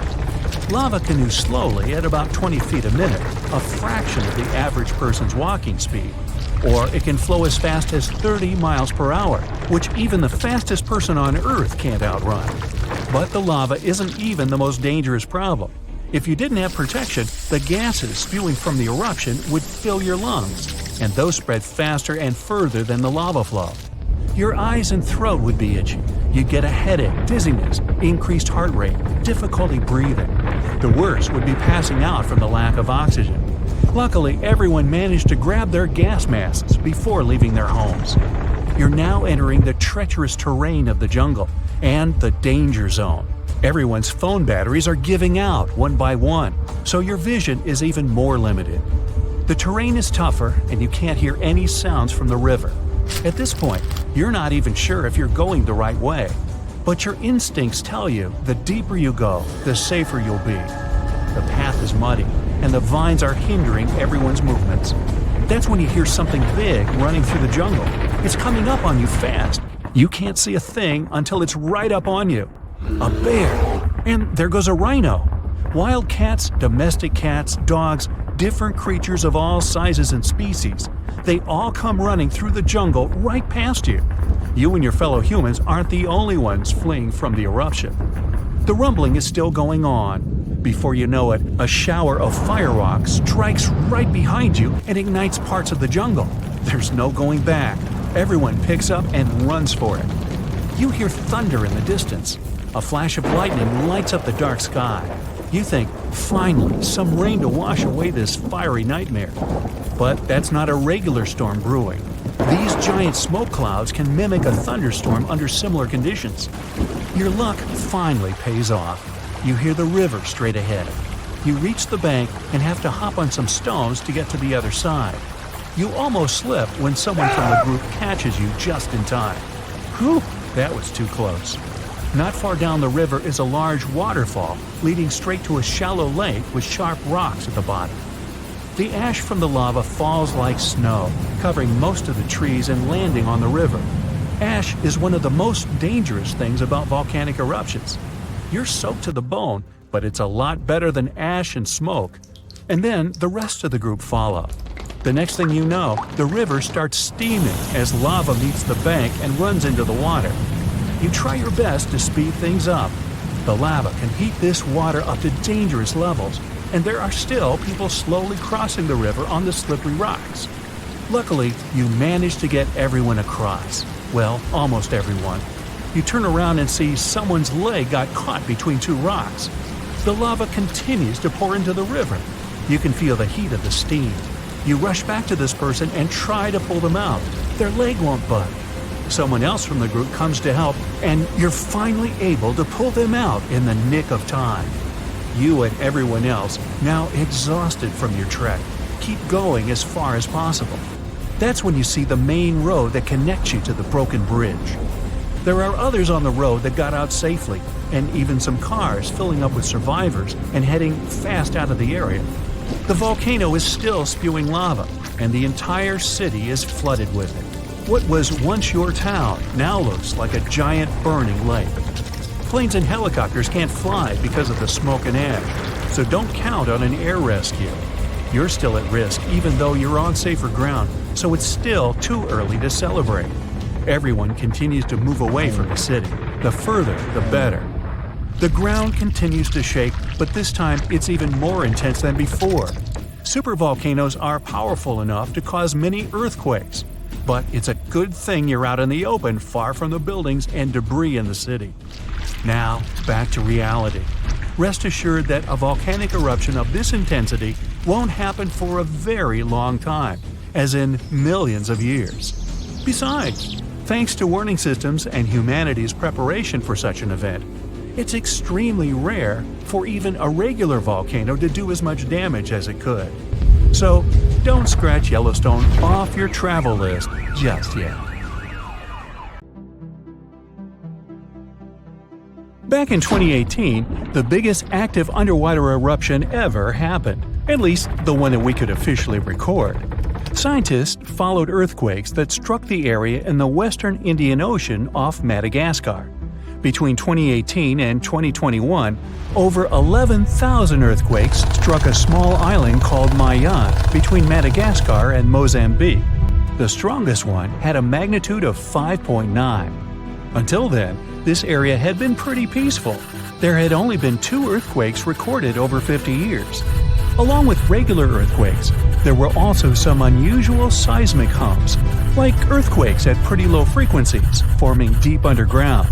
People couldn't feel those hums at the surface, but researchers around the world discovered them and realized they were related to volcanic activity no one actually noticed coming.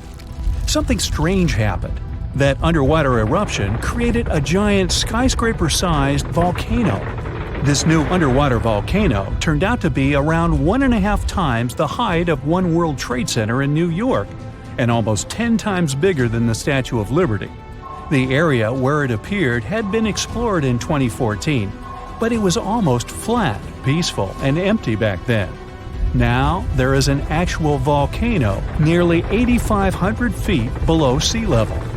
The volcano gets its magma from a super profound reservoir located nearly 34 miles underground. It's the deepest reservoir of volcanic magma that we know about. The Earth has layers, and the middle one is kinda chunky.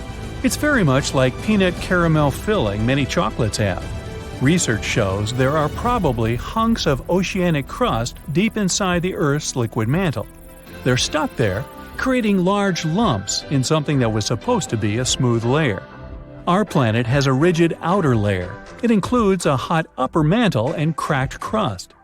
The hot mantle moves and churns all the time, making the crust at the surface move too.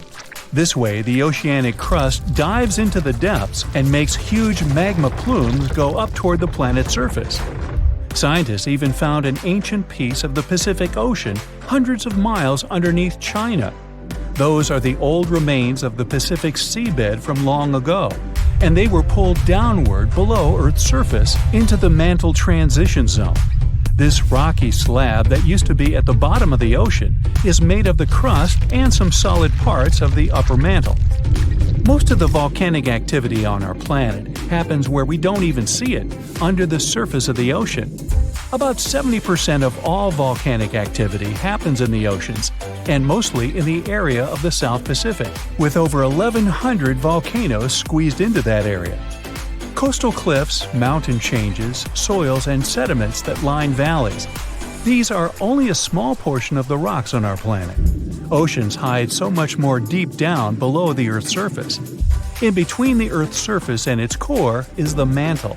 It's a warm, thick layer of rock that moves and flows constantly.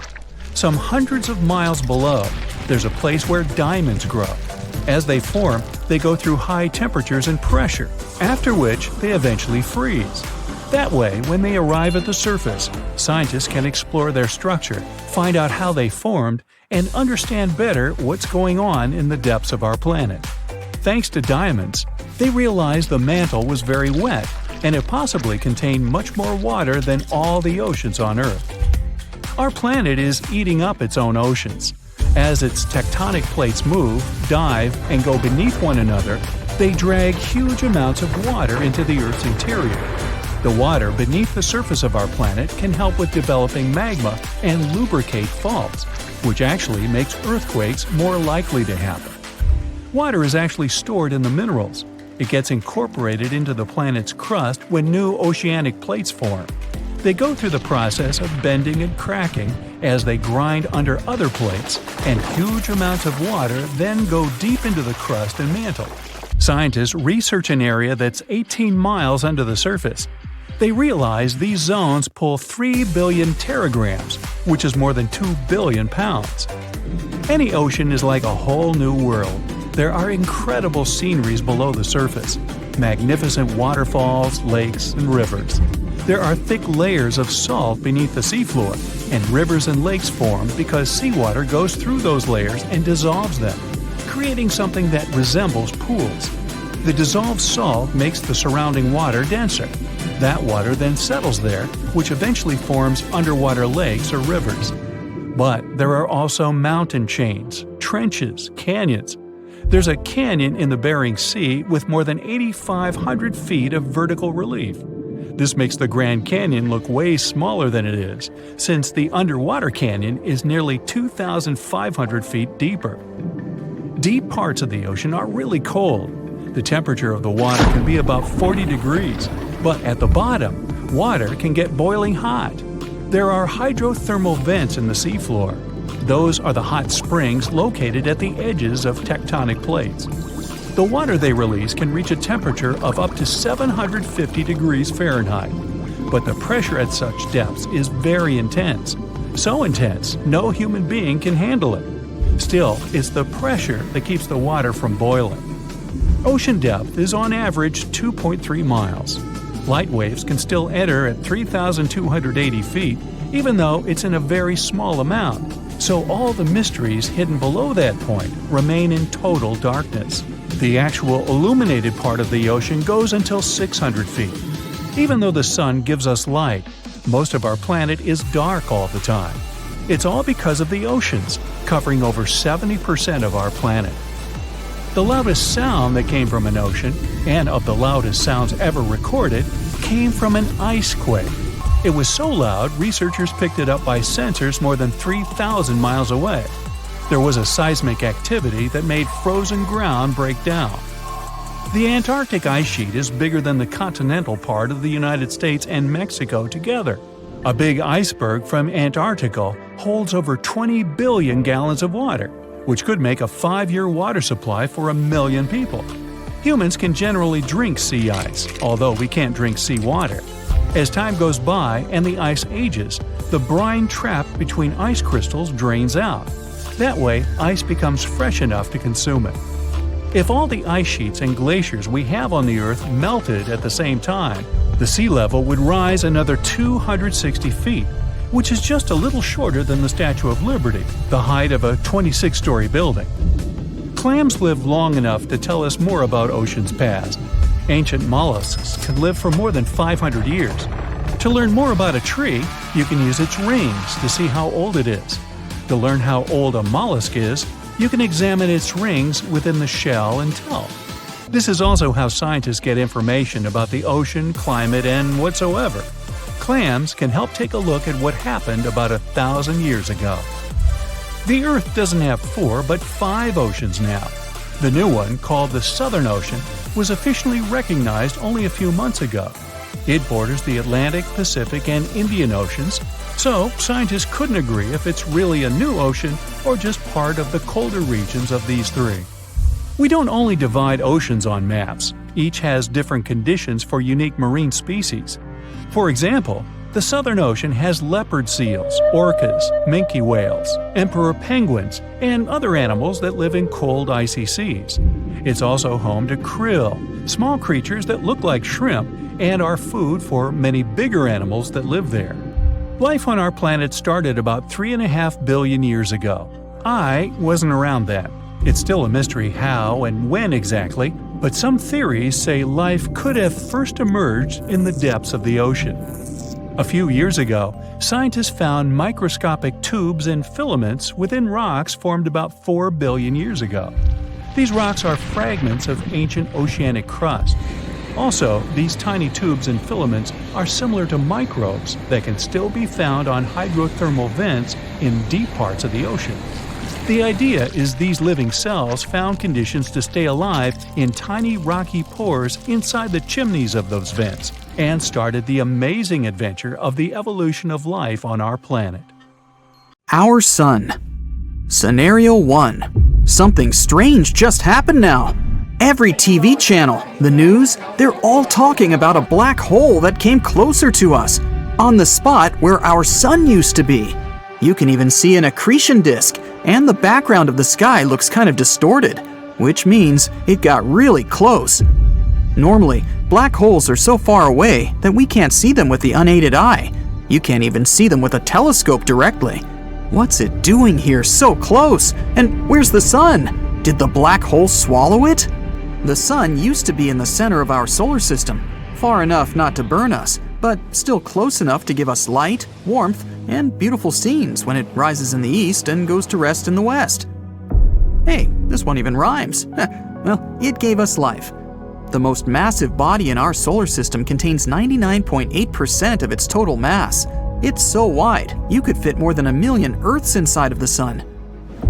Maybe our Sun turned into a black hole, but it's way too early for that to happen.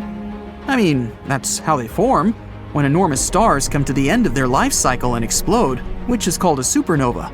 They end up collapsing on themselves, becoming very small. It's a tiny size and a huge mass.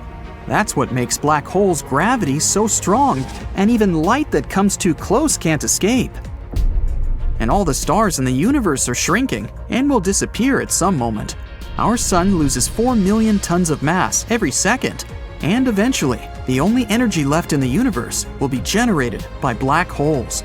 A black hole is surrounded by dust, gas, and radiation. The radiation is very dangerous, so we hope our planet won't come near it. Our solar system doesn't have light anymore. No light and no heat either, so even Mercury and Venus will probably get covered in ice pretty soon, not to mention Earth. Do I need to say nothing will survive this new ice age? The only salvation might come from the accretion disk that spins so fast it generates heat, but that's too many chances to take. Still, at least if the black hole has the same exact mass as the Sun before it, all the planets will remain in the same orbits, Earth included. But if it has a mass bigger than our Sun, which is something our scientists are currently trying to figure out, then bye-bye, solar system. It was nice knowing you. Scenario 2. Oh no, what's happening? It was supposed to be a nice sunny day, but now you see darkness descending so abruptly. How come it's night, yet the clock says it's 2 p.m., and the moon looks different? The TV reports say our sun is gone, and due to some mysterious events, the moon is not orbiting the Earth anymore. It's in the center of our solar system now. We don't have much time left. Since the sun is not in the center of our solar system, we now have 8 minutes and 20 seconds to become aware of it. It may take millions of years for the sun's energy to travel from its core to the surface, but 8 minutes and 20 seconds is exactly how long it takes for sunlight to reach Earth. The light takes a journey across 93 million miles, which is the distance that separates us from the sun. We're not in the habitable zone anymore. The habitable zone is the distance from a star, in our case, the sun, at which liquid water could exist on the surface of a planet. Now that the sun's gone, its light won't reach us anymore, and our planet will gradually become a frozen, lifeless rock. Who knows if we'll have enough time to come up with some technologies that would provide us with the solar energy we need to sustain life on Earth. If not, well, millions or billions of years later, scientists from some other civilizations would explore it, trying to find evidence if life ever even existed there. It would be the same as we do with Mars and other planets in our solar system, trying to figure out if they've always been lifeless or if there might be a sign that some organisms used to live there. Something else, also vital for our life, travels at the speed of light. Gravity. Without the sun, for roughly 8 more minutes, the planets would continue circling the empty center of our solar system until the clock ticks and they finally drift somewhere into an unknown direction of outer space. Our moon doesn't have a strong enough gravity to keep us in place. It can't shine so brightly to give us warmth and support life. It's so far, we can barely see it now. Without the moon that peacefully travels close to our planet as it used to, we can see tides are getting lower incredibly fast. Oh, and it's becoming really windy. Winds are so much stronger and faster now. When things were normal, our planet sat at a 23.5 degree tilt, which is the reason we had changing weather and seasons. Now the tilt is so extreme, it's getting very cold, very fast. And our time is almost up. People are screaming, everyone's in panic.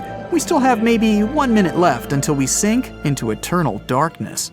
Scenario number 3.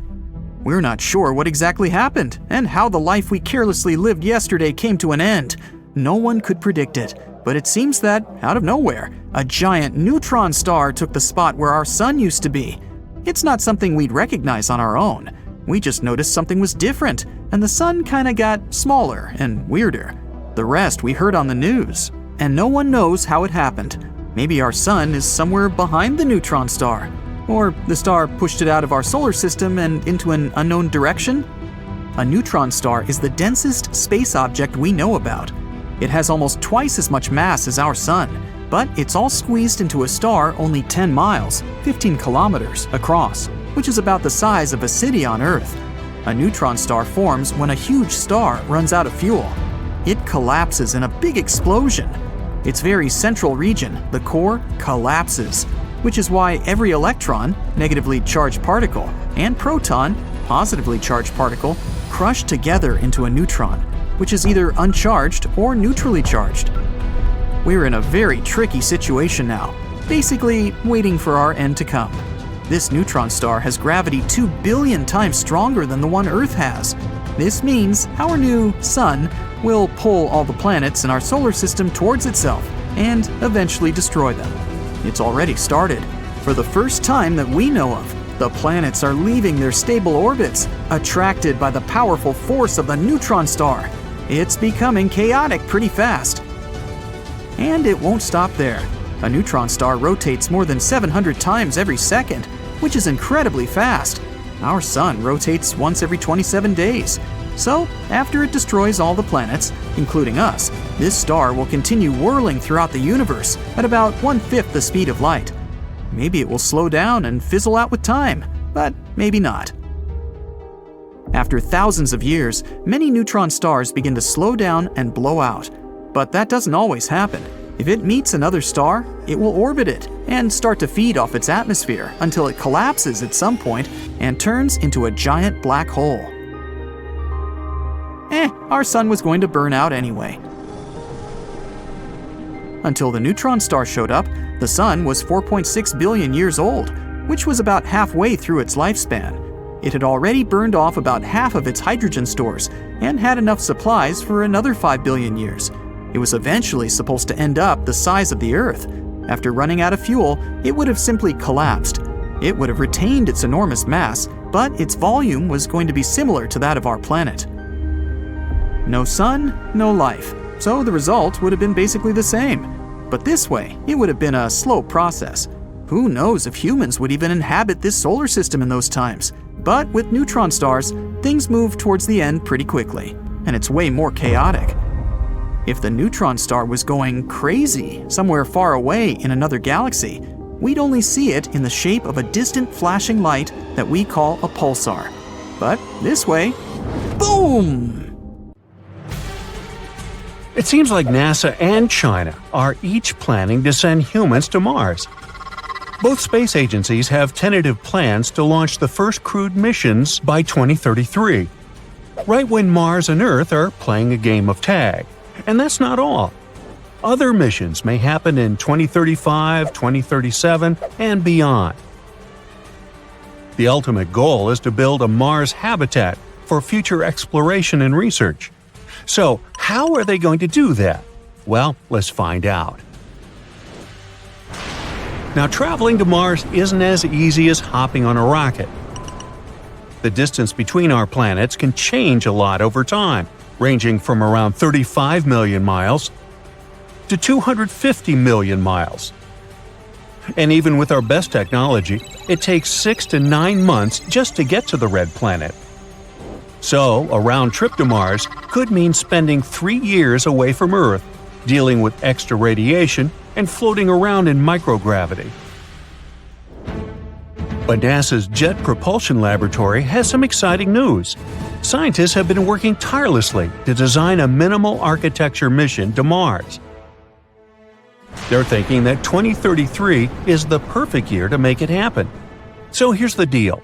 Every 15 years, the rocky planets, Venus, Mars, and Earth, align just right to create a cosmic sweet spot. The mission will make the most of this rare alignment and perform an epic gravity assist maneuver using Venus. It's like getting a boost from a planetary slingshot. We'll speed up our spacecraft and reduce the need for making our own propulsion. The report also talked about some really cool ideas, like using nuclear power for spacecraft engines and using Martian resources to make things.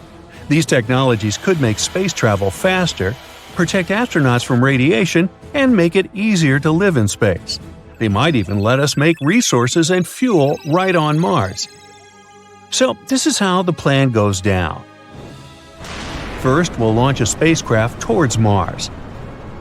It'll spend around 30 days in high orbit, exploring and gathering valuable data. Then it's going to head back to Earth, also swinging by Venus for a quick visit. So this whole adventure will last approximately 570 days, which is just 1.6 years. And a shorter adventure means less exposure to radiation.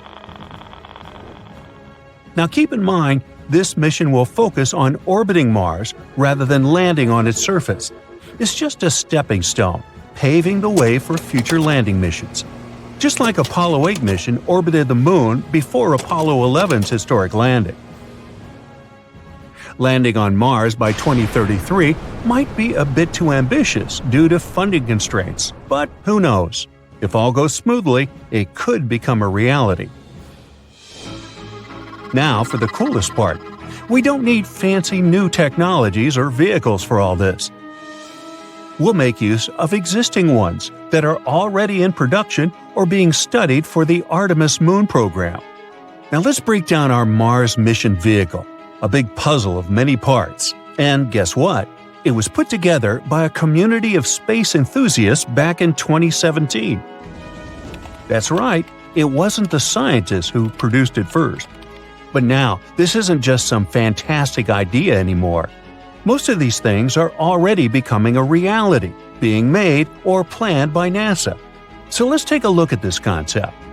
First, we have the Orion spacecraft. This is the spaceship that will take the crew to the orbit around Earth and bring them safely back home. It's like a super fancy space taxi, and it might be the most powerful taxi to ever exist.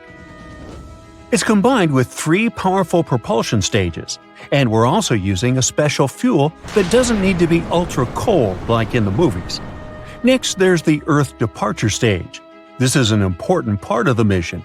It helps us make a powerful thrust that sends us on our way to Mars. Then we have Mars transit habitat. This is where the crew will live and hang out during their journey to Mars, like a cozy space house with all the things they need to be comfortable. And finally, the Mars orbit insertion stage. When we reach Mars, this awesome thing will help us slow down and enter its orbit smoothly. It's our maneuvering expert. Even the Mars transit habitat is being developed and might even be tested in a few years. That means we're on track to have the whole thing ready for our amazing Mars mission by 2033. In other words, it's all about working with what we've got and making it happen. Now, let's talk about the plan's timeline. Mid-2028, the action begins. First, we'll need to do a couple of test flights. We'll send 2 stages ahead of time to make sure we can come back to Earth safely. These stages will join together like 2 spaceships becoming best buddies. They'll orbit the red planet and then come home. To do all that, we'll use powerful rockets and 13 commercial launches. It's going to be a huge space party. Late 2032. After all that, we launched the fully assembled Mars mission vehicle to high Earth orbit. So far, this is an empty vehicle that awaits astronauts. If all is good, then it'll be ready for the final check. March 2033. Time for our brave crew and their Orion spacecraft to join the party. We launch them and they dock with the Mars mission vehicle in Earth's orbit. They'll make sure the whole lot is just right before we head to Mars. Flexibility is important, so we can adjust our plans if needed. April 2033. Everyone's ready for the adventure. We perform a powerful burn, like a big push that sends us on our way to Mars. The crew will travel for about 200 days. November 2033. Finally, the crew reaches the red planet. Once they're in Mars orbit, they'll spend about 30 days exploring and doing awesome space stuff. Mars will be our playground. When it's time to return home, they'll say goodbye to the stage that helped them get into Mars orbit. Then their vehicle will meet up with the 2 stages we sent ahead. Remember these space buddies? And after that, it will take us about 340 days for the crew to come back to Earth. This is where we'll use the gravity of Venus to slingshot around the Sun. To keep the equipment and crew at the right temperature, we'll have a sunshade that will protect us from the sun's heat since we'll be really close to it. In the end, Orion will re-enter Earth's atmosphere and splash down in the water. What a heroic ending! And this would be just the beginning. Our awesome team has another plan for the bravest adventurers out there. It's called the Conjunction-class long-stay mission. It launches in April 2033 and lasts a long time, 950 days. That's more than 2.5 years, with 550 days spent in Mars orbit. It requires fewer launches from Earth, but has some different challenges, like spending more time in microgravity and dealing with increased radiation. So we'll need some real space heroes for this one. But of course, there are some major hurdles to overcome before we can make all this happen. Experts closely looked at NASA's Journey to Mars program and found that the plan needs some serious changes. There are a few high-risk areas, like life support systems for long missions, using solar power for propulsion, making oxygen on Mars, and so on. They're also worried about timelines, funding, and many other things. So, according to them, sticking to a deadline of 2033 might be impossible with the current plans and budgets. Even aiming for 2035 carries significant risks and possible delays. But hey, space exploration has never been easy, right? With realistic determination, anything is possible. Most likely, the idea of sending people to Mars will be realized before 2040. NASA is working on finishing the plan and details to make this possible. So, even though we still have some tough nuts to crack before we can make it a reality, the dream of sending humans to Mars is exciting.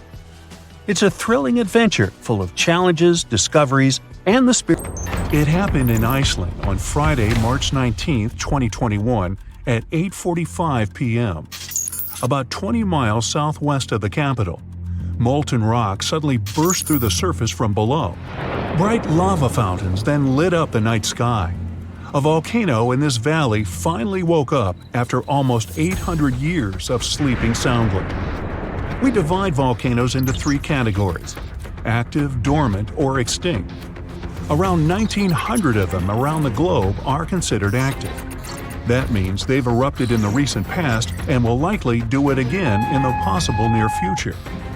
Dormant volcanoes haven't popped off for a long time, but they still may in the future. You could say they're sort of sleeping.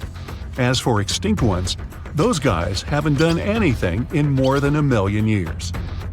The eruption in Iceland wasn't super explosive, and this all happened 6 miles from the nearest town, so everyone was perfectly safe. Many even came to see it up close, while other brave visitors tried to fry eggs and bacon on the lava. Just be careful not to burn your breakfast black.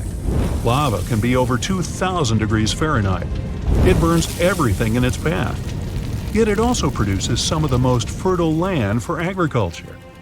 This eruption gave a relatively small amount of lava at first, but it's been spreading across the valley in different directions, forming a sort of shield that's constantly growing. You can never really predict how fast a lava flow will be until you see it. It all depends on how thick it is and how steep the mountain slope. Lava can ooze slowly at about 20 feet a minute, a fraction of the average person's walking speed. Or it can flow as fast as 30 miles per hour, which even the fastest person on Earth can't outrun. But the lava isn't even the most dangerous thing about volcanoes. That would be the toxic gases spewing from the eruption. And those spread faster and further than the lava flow. Luckily, in Iceland's case, the wind has been blowing these gases away from residential areas. Scientists weren't surprised this volcano erupted. They knew it was coming. Increasingly stronger earthquakes had been shaking this area for the past 15 months. There were 50,000 earthquakes within just the 3 weeks leading up to the eruption. That's 100 per hour. The volcano has been active since March, and geologists say this could last for weeks, months, years, or even decades of constant eruptions in the area. Mount Shasta is in the top 5 most dangerous volcanoes in the U.S., so geologists are keeping a close eye on it. The last eruption was in 1250. I wasn't around then, but this volcano erupts every 600 to 800 years. Which means, tick-tock, we're due any day now. About an hour from Portland, Oregon, there's an active volcano that last erupted in the 19th century. Next time it goes off, scientists think it'll produce larger amounts of ash and dust. This could cause an electrical blackout and make water unsafe to drink in the area. But the experts pay close attention to Mount Hood. They'll be able to give plenty of warning so people can react in time. Kilauea is one of the most active volcanoes in the world. It's been erupting almost constantly since 1983, making it also one of the longest eruptions known on Earth. It's the youngest land volcano in Hawaii. Volcanoes can take thousands of years to form, but others can pop up practically overnight. A volcano in Mexico just erupted in an open field in 1943. It started growing from there. Within a year, it was almost 1,500 feet tall. When the eruptions finally stopped 9 years later, the mount had reached a height of over 9,200 feet. Mount Fuji is an iconic symbol of Japan. The last time it erupted was in 1707, and it sent a shower of burning rocks as far as 60 miles away. If a similar eruption happened today, Tokyo would be within that vicinity. Mount Fuji is right on the Ring of Fire, that horseshoe-shaped region in the Pacific Ocean full of active volcanoes and earthquakes. From one end to the other, it's almost 25,000 miles long. It could wrap all the way around the Earth's equator. In January 2020, Taal volcano in the Philippines started spewing lava, sending huge plumes of ash half a mile up into the sky. The eruption even triggered a rare phenomenon, a dirty thunderstorm. That's when the smoke cloud above a volcano produces its own lightning. The chance of volcanic tsunamis was also high. Those are usually caused by tectonic movements that occur because of volcanic activity. Taal has erupted more than 30 times in the last 450 years. This volcano in Ecuador last erupted in 2016. Scientists think it might be showing some early warning signs of magma on the move. This is an active stratovolcano, a specific cone-shaped type with steep sides. They form from sticky lava that doesn't flow that easily. That lava goes around the vent, cooling and piling on itself to form these steep walls. These types are more likely to produce explosive eruptions like the ones we see in movies. Ruapehu is the oldest national park in New Zealand, a volcanic wonderland where you can closely see all those steaming craters, magnificent lakes, and unusual rock formations. It last erupted in 2007 and has had 10 eruptions since the mid-19th century. But eruptions, lava flows, and toxic gases aren't the only danger coming from volcanoes. There's also a thing called lahar, a kind of volcanic mud flow of debris.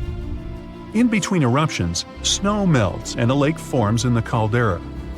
If the last eruption brought mud, ash, and rocks in the lake, it becomes dangerously full. In that case, only a temporary dam holds it back. Indonesia has the biggest number of active volcanoes in the world, including one called Anak Krakatoa. It means child of Krakatoa, and its famous parent isn't far away. A huge tsunami in 2018 partially woke Junior, a scary thought since Senior had one of the most powerful eruptions ever seen on this planet in 1883. Krakatoa's boom was the loudest sound ever heard. People over 2,000 miles away could hear the explosion. The sound wave circled the globe 7 times, and scientists say it's hard to predict this volcano's eruption patterns. Mount Yasur in Vanuatu is one of just a few volcanoes in the world where you can see a lava lake. Tourists even go there to peer over the edge and get a look at the burning, bubbling lake below. Well, except for when the volcanic activity goes to levels 3 and 4 out of 5. That means there are more intense earthquakes, volcanic tremors, or steam, gas, or ash ejections. Then this place is off limits because, duh. This volcano in the DR Congo has the most active and largest lake volcano in the world. And all that lava is unusually fluid, meaning it travels faster and further than the stuff coming out of most volcanoes. It's certainly not amongst the tallest ones, but Ethiopia's Erta Ali is unique in that it has a lava lake almost constantly, which is pretty rare. The locals call it a smoking mountain because its lava lake often causes eruptions. This volcano is near the Danakil Depression, one of the hottest places on our planet. Merupi has been erupting on a regular basis since the mid-16th century. This volcano helps scientists do crucial research on how eruptions work and how they can warn people in time. After it was dormant for a while, this volcano in central Mexico sprang back to life in 1994. Ever since then, it's been producing huge mud flows and strong explosions in unpredictable intervals. In the past, enormous eruptions coming from this giant buried entire cities in pyramids. Imagine staying in a hotel and waking up to the magnificent view of a massive volcano covered in glowing rivers of lava and clouds of ash.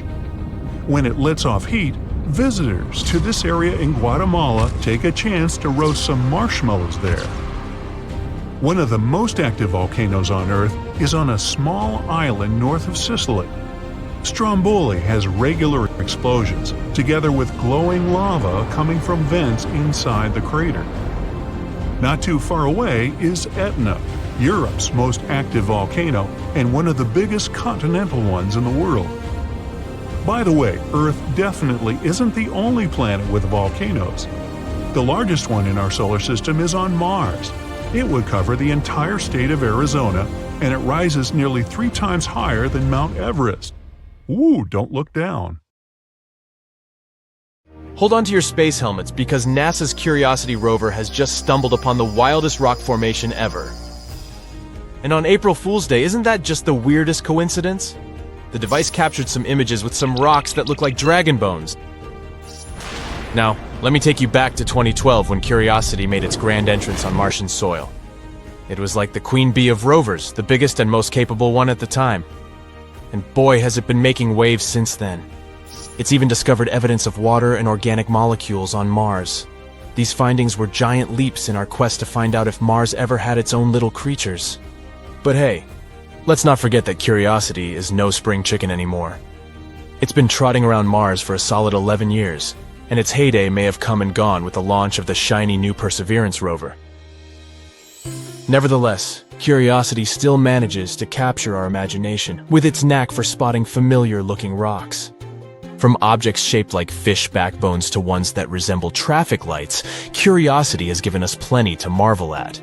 But now the internet is exploding with excitement over the jaw-dropping images from Curiosity's masked camera.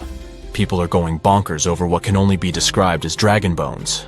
One astrobiologist acknowledged we've seen our fair share of weird-looking objects on Mars, but this one exceeded all expectations. The current theory is that these unique ripples on the structure were formed after a whole lot of erosion, probably caused by the Martian winds. Now, you might be thinking, okay, cool, but what's the big deal about a funky rock? Well, for starters, it's a reminder of just how much we still have to uncover about our mysterious red neighbor. While we're gazing over potential dragon bones and daydreaming about interplanetary adventures, Curiosity has its serious hat on. Its main mission is to gather as much data as possible and figure out if Mars was ever a cozy home for teeny-tiny microbial life forms. It isn't the first time our trusty Curiosity rover has stumbled upon something truly out of this world. Our robotic explorer buddy has also given us a peek at a teeny-tiny rock on the red planet. It bears an uncanny resemblance to a fossilized book. Can you imagine stumbling upon a Martian library? On the 3,800th Martian day of its mission, our adventurous rover captured an intriguing snapshot of this unusual discovery. Using its nifty Mars hand lens imager attached to its robotic arm, Curiosity snapped a pic of this rock that looks like it's been plucked straight from a librarian's wildest dreams. Before you get too carried away with fantasies of outer space reading materials, let's clarify the dimensions of this rock. While it may resemble a book, it's pint-sized in comparison. In fact, it's only a mere 1 inch across. So don't go expecting the next Martian bestseller to hit the shelves anytime soon. It's more of a pocket-sized edition, perfect for a quick read during interplanetary commutes. Now, before you get too excited about this discovery, do know that NASA officials commented the peculiarly shaped rocks are pretty common on Mars. Also, billions of years of relentless Martian winds have swept away everything except these uniquely shaped remnants. Curiosity has quite the eye for spotting unusual formations. Back in February 2022, our rover pal stumbled upon a mineral flower with branching patterns that looked like it had been styled by a florist. It measured a petite 0.4 inch in width, and just a few weeks later, on February 16th, Curiosity managed to capture some rocky evidence of ancient lakes, featuring teeny ripples and waves frozen in time. If you thought Mars was just a desolate red wasteland, think again. Scientists have even discovered larger-scale shapes etched into the Martian surface by ancient water. For instance, there's a rock formation that bears an uncanny resemblance to the adorable face of a teddy bear. Who knew Mars had a cuddly side? And to top it off, there's another rock that looks like the spitting image of the frizzy-haired cartoon character. But curiosity isn't just about oddities and peculiarities. Remember that time on February 2nd when the rover unveiled the first clear images of sun rays on Mars? Picture this. As the sun dips below the Martian horizon during sunrises or sunsets, its rays create a mesmerizing sight as they pierce through gaps in the clouds. It's like Mother Nature's own laser light show. There are even images online with a so-called doorway on Mars. And no, it's not a secret passage for little green Martians to hop in and out of, if that's what you're thinking. The internet went bonkers when Curiosity captured a snapshot that seemed to reveal an object resembling a door. Cue the weird theories and intergalactic excitement, nothing to worry about, as experts have chimed in with a down-to-earth explanation. According to specialists who know a thing or two about Mars geology, this particular structure is most likely the result of natural erosion. Boring answer, I know, but erosion is yet again to blame here. However, some scientists have also chimed in with a dash of humor on the matter. They pointed out that the door stands at a modest height of less than 3 feet. So even if we were to believe it's a doorway for Martians, we'd have to imagine a particular type of tiny extraterrestrial beings, like Martian hobbits. But let's get back to reality, shall we? The consensus among experts is that this door is nothing more than a shallow opening in the rock, cleverly crafted by the forces of nature. Those visible layers were likely deposited around 4 billion years ago under sedimentary conditions, potentially in a river or a wind-blown dune. The winds on Mars have been hard at work, eroding these layers over time, leaving behind the intriguing features we see today. And if you look closely, you'll notice a few natural vertical fractures scattered throughout the image. These fractures are a result of rocks weathering on Mars, and the small cave-like structure we've affectionately nicknamed the door seems to have formed at the intersection of these fractures and the aforementioned layers. It's almost as if a gigantic Martian boulder decided to take a tumble, creating this whimsical cave entrance. There's also a famous Mars crater that's not just your ordinary, run-of-the-mill hole in the ground. It's chock full of shiny opal gemstones. According to a cool new study, those mysterious halos of rocks surrounding cracks in the Martian crater might actually be made up of water-rich opal gemstones. Can you imagine that? Mars, the planet of bling. Curiosity yet again came to the rescue and did some serious snooping around. It seems there's an ancient dried-up lakebed on Mars that is teeming with opal gemstones. These objects could be evidence that water and rock have been having a grand old time beneath the Martian surface. Much more recently than anyone had previously thought, that is. Now, when scientists start talking about water, you know they're on the hunt for signs of life. After all, water is pretty crucial for life as we know it. But here's the catch. Water isn't flowing on Mars anymore. So these clever scientists have to put on their detective hats and search for geological signs that water once existed there. What does opal have to do with water on the Martian surface? Well, to make opal, you need rocks with a whole lot of silica and some good old H2O. There's more. Researchers also dove deep into the Curiosity rover's image archive and discovered that these opal-rich halos are not just hanging out in one spot. Nope. They seem to be spread out all over the place in Gale Crater, which is like a huge ancient lakebed. So what did these clever scientists do next? They ran some tests, of course. Using Curiosity's fancy instruments, they confirmed that these light-colored halos do, in fact, contain opal. All this data and those cool fracture halo pictures from earlier in the mission led the researchers to a mind-boggling conclusion. Water must have been hanging out all over Gale Crater for a long time after the ancient lake dried up. This means that life might have existed on Mars and for a bit longer than we'd been guessing. Who knows, maybe even into Mars's modern geological period, which, get this, started a whopping 2.9 billion years ago. So imagine being one of the first people sent to explore Mars. As you're approaching the red planet, something strange and creepy draws your attention. There, yes, right there. Doesn't it look like a mammoth bear's head? What or who could possibly create a bear snout in the middle of a crater? Unfortunately, or should I say luckily, there's nothing mysterious about the bear's head. It's just a facial pareidolia. That's a tendency to see facial features in everyday things. But speaking about the finding on Mars, should we rename the phenomenon into pareidolia? You could see that coming, couldn't you? Alright, check it out. You see a V-shaped hill that looks like a nose. Then there are two craters that look like eyes. And then there's a circular fracture pattern, the head, that surrounds the nose and the eyes. Experts think that the face could be created when a deposit was settling over a buried impact crater, and the nose might be a mud or volcanic vent with solidified lava or mud flows around it. Anyway, the crater does look like a bear's face, I'll give you that. But thanks to HiRISE, the Mars Reconnaissance Orbiter's high-resolution imaging science experiment camera, another of NASA's amazing acronyms, we've seen many other crazy craters on the red planet, like smiley faces, a bird, or an elephant. First, let's have a look at the famous face of Mars. These images were first taken by the Viking orbiter in 1976. At that time, the resolution was obviously quite poor, plus the lighting was slanted, which produced the result that shocked people in the 1970s, a face carved of rock staring back at Earth. Did it mean there was another civilization on Mars that had created this monument? Nah. Look at the photo of the same spot taken by the current Mars Reconnaissance Orbiter. The resolution is much, much better, and the face has miraculously turned into an ordinary hill. Or look at this teeny Bigfoot, whose image was captured in 2008. I say teeny because this creature is just a few inches tall, and when the photo was taken, Bigfoot was only several yards away from the camera. And here, one curious soul zoomed in on a small rock and spotted something that resembled a gorilla. That's how some people started to believe there were apes on Mars. Yeah, really.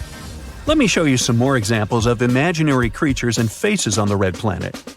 Most of them come from a series of images taken by the Themis camera. Currently, it's on board the Mars Odyssey spacecraft, which only needs 2 hours to orbit the red planet, carrying some important scientific instruments. Let me introduce my Happy Martian to you. This 2-mile-wide crater was photographed in 2008. The next crater chain looks like a wasp with its wispy wings of impact debris. The whole feature was probably created by a meteorite that fell at a very low angle and broke into pieces right before the impact. Now, do you see a woolly mammoth or an elephant here? Lava flows in one region on Mars left this image on its reddish soil. The region itself, called Elysium Planitia, is famous for the planet's youngest lava flows. For example, the one that looks like a mammoth most likely formed in the past 100 million years. Just yesterday. Now let's talk about love, or rather its symbol, the heart. Do you like these two hearts on the surface of the red planet?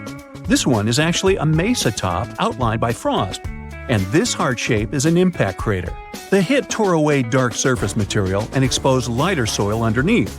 Then some of the material probably flew downslope, creating the heart. And this dust-covered hummingbird, can you see its long beak and head? Scientists aren't sure how this shape was formed, but they think erosion and wind played a part in its creation.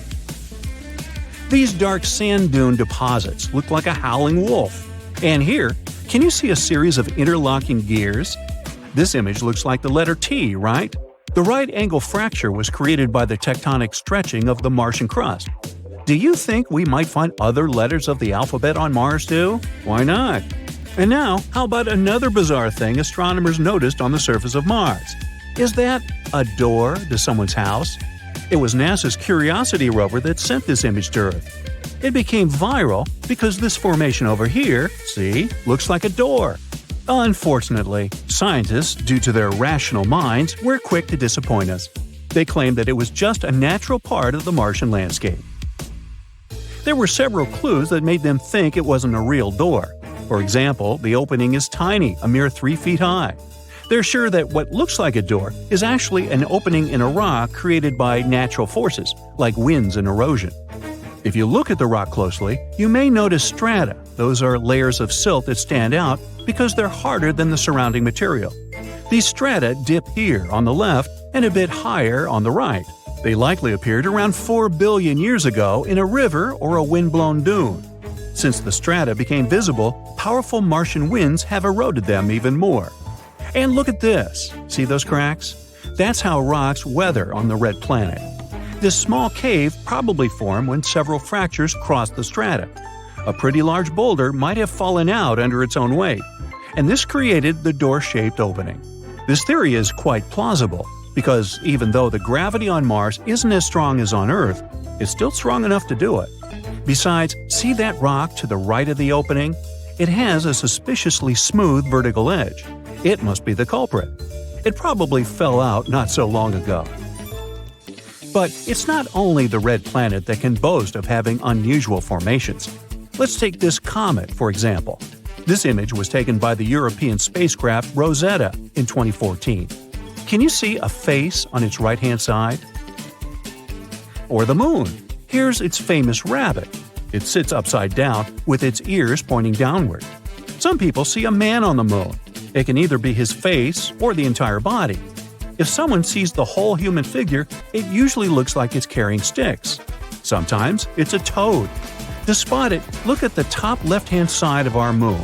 The toad is facing upward, see? Now look at this spinning neutron star. Such a star is a collapsed core of a supergiant star with a total mass of 10 to 25 solar masses. Except for black holes and some hypothetical objects, like quark stars or white holes, neutron stars are the densest and smallest known stellar objects. Anyway, back to this particular star. As you can see, this space object, located 17,000 light-years away from Earth, is surrounded by a cloud of energetic particles. And this image, taken by NASA's Chandra X-ray Observatory, appeared in 2009 and became viral in no time. All because many people spotted a hand-like structure among all that space stuff. NASA explained that the star was spinning incredibly fast, spewing energy into the space surrounding it. This created intriguing and complex structures, like the large cosmic hand so many people see.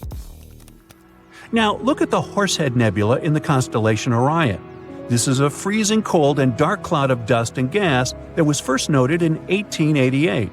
This dark shadowing is created by dust, and at the base of the nebula there are many bright spots.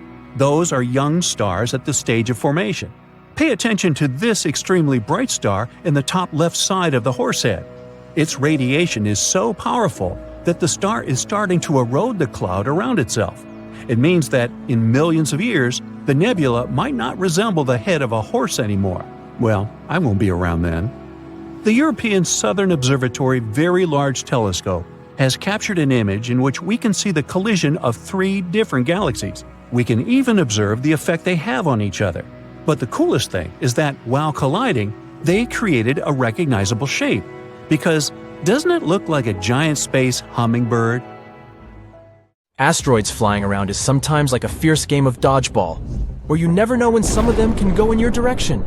So we can just track the situation and hope for the best. To figure out the risks, scientists from different organizations have to study the positions and paths of the asteroids that come close to our planet, especially those that are at least 0.6 miles wide. And the good news is that none of these asteroids will probably hit us for at least the next 1,000 years. Phew! To give us an idea of their power, scientists did an experiment to simulate the impact of such a gigantic asteroid. The energy released from the collision would be a mind-blowing 100,000 megatons. That's like detonating 15,000 tons of dynamite. Also, if such a big asteroid hit us, Earth would cool down significantly because of all that debris that would go into the atmosphere and block sunlight. Plants wouldn't be able to get their fuel in this case, so we'd all be in trouble, both humans and animals. Thankfully, such mammoth asteroid impacts are quite rare. The larger an asteroid, the longer it takes it to collide with Earth. For example, it's estimated that asteroids with diameters of at least 0.6 miles strike our planet about once every 700,000 years. And if we're talking about even bigger ones that are 3 miles wide, well, those are predicted to come crashing down only once every 30 million years. Yay! But hold on. Don't get too relaxed just yet. Astronomers focus on really large asteroids because those are the ones that can kinda doom our planet if they hit us. Yep, you got it right. In a dinosaur kind of way. Even if one of them didn't erase us completely, the damage would still be enormous. So, there are still some asteroids wandering around that we need to keep an eye on to see how they might evolve over time. Scientists have a model of tracking them where they focus on the parts of an asteroid's path that come close to our planet to see if the space rock poses a risk to us. And it seems there might be one asteroid, 7482, 1994 PC1, 3,600 feet in diameter that might pose some danger. It's supposed to come closer to our planet in the next 1,000 years. And when I say risky, It means there's a 0.0151% chance of it coming within one Earth-Moon distance. It already passed by us in 2022, but we were lucky because it was far enough 1.2 million miles. I'd say we can relax when it comes to asteroid scenarios. For now. Asteroids slamming into Earth would be new for humankind, but not for the planet itself. As I said, there weren't many of those big ones, but they still had enormous consequences. The first one that comes to most people's minds is, of course, the dinosaur asteroid as big as a mountain that struck our home planet around 66 million years ago, near Mexico's Yucatan Peninsula. It was chaotic. Global firestorms and tsunamis were all over the place.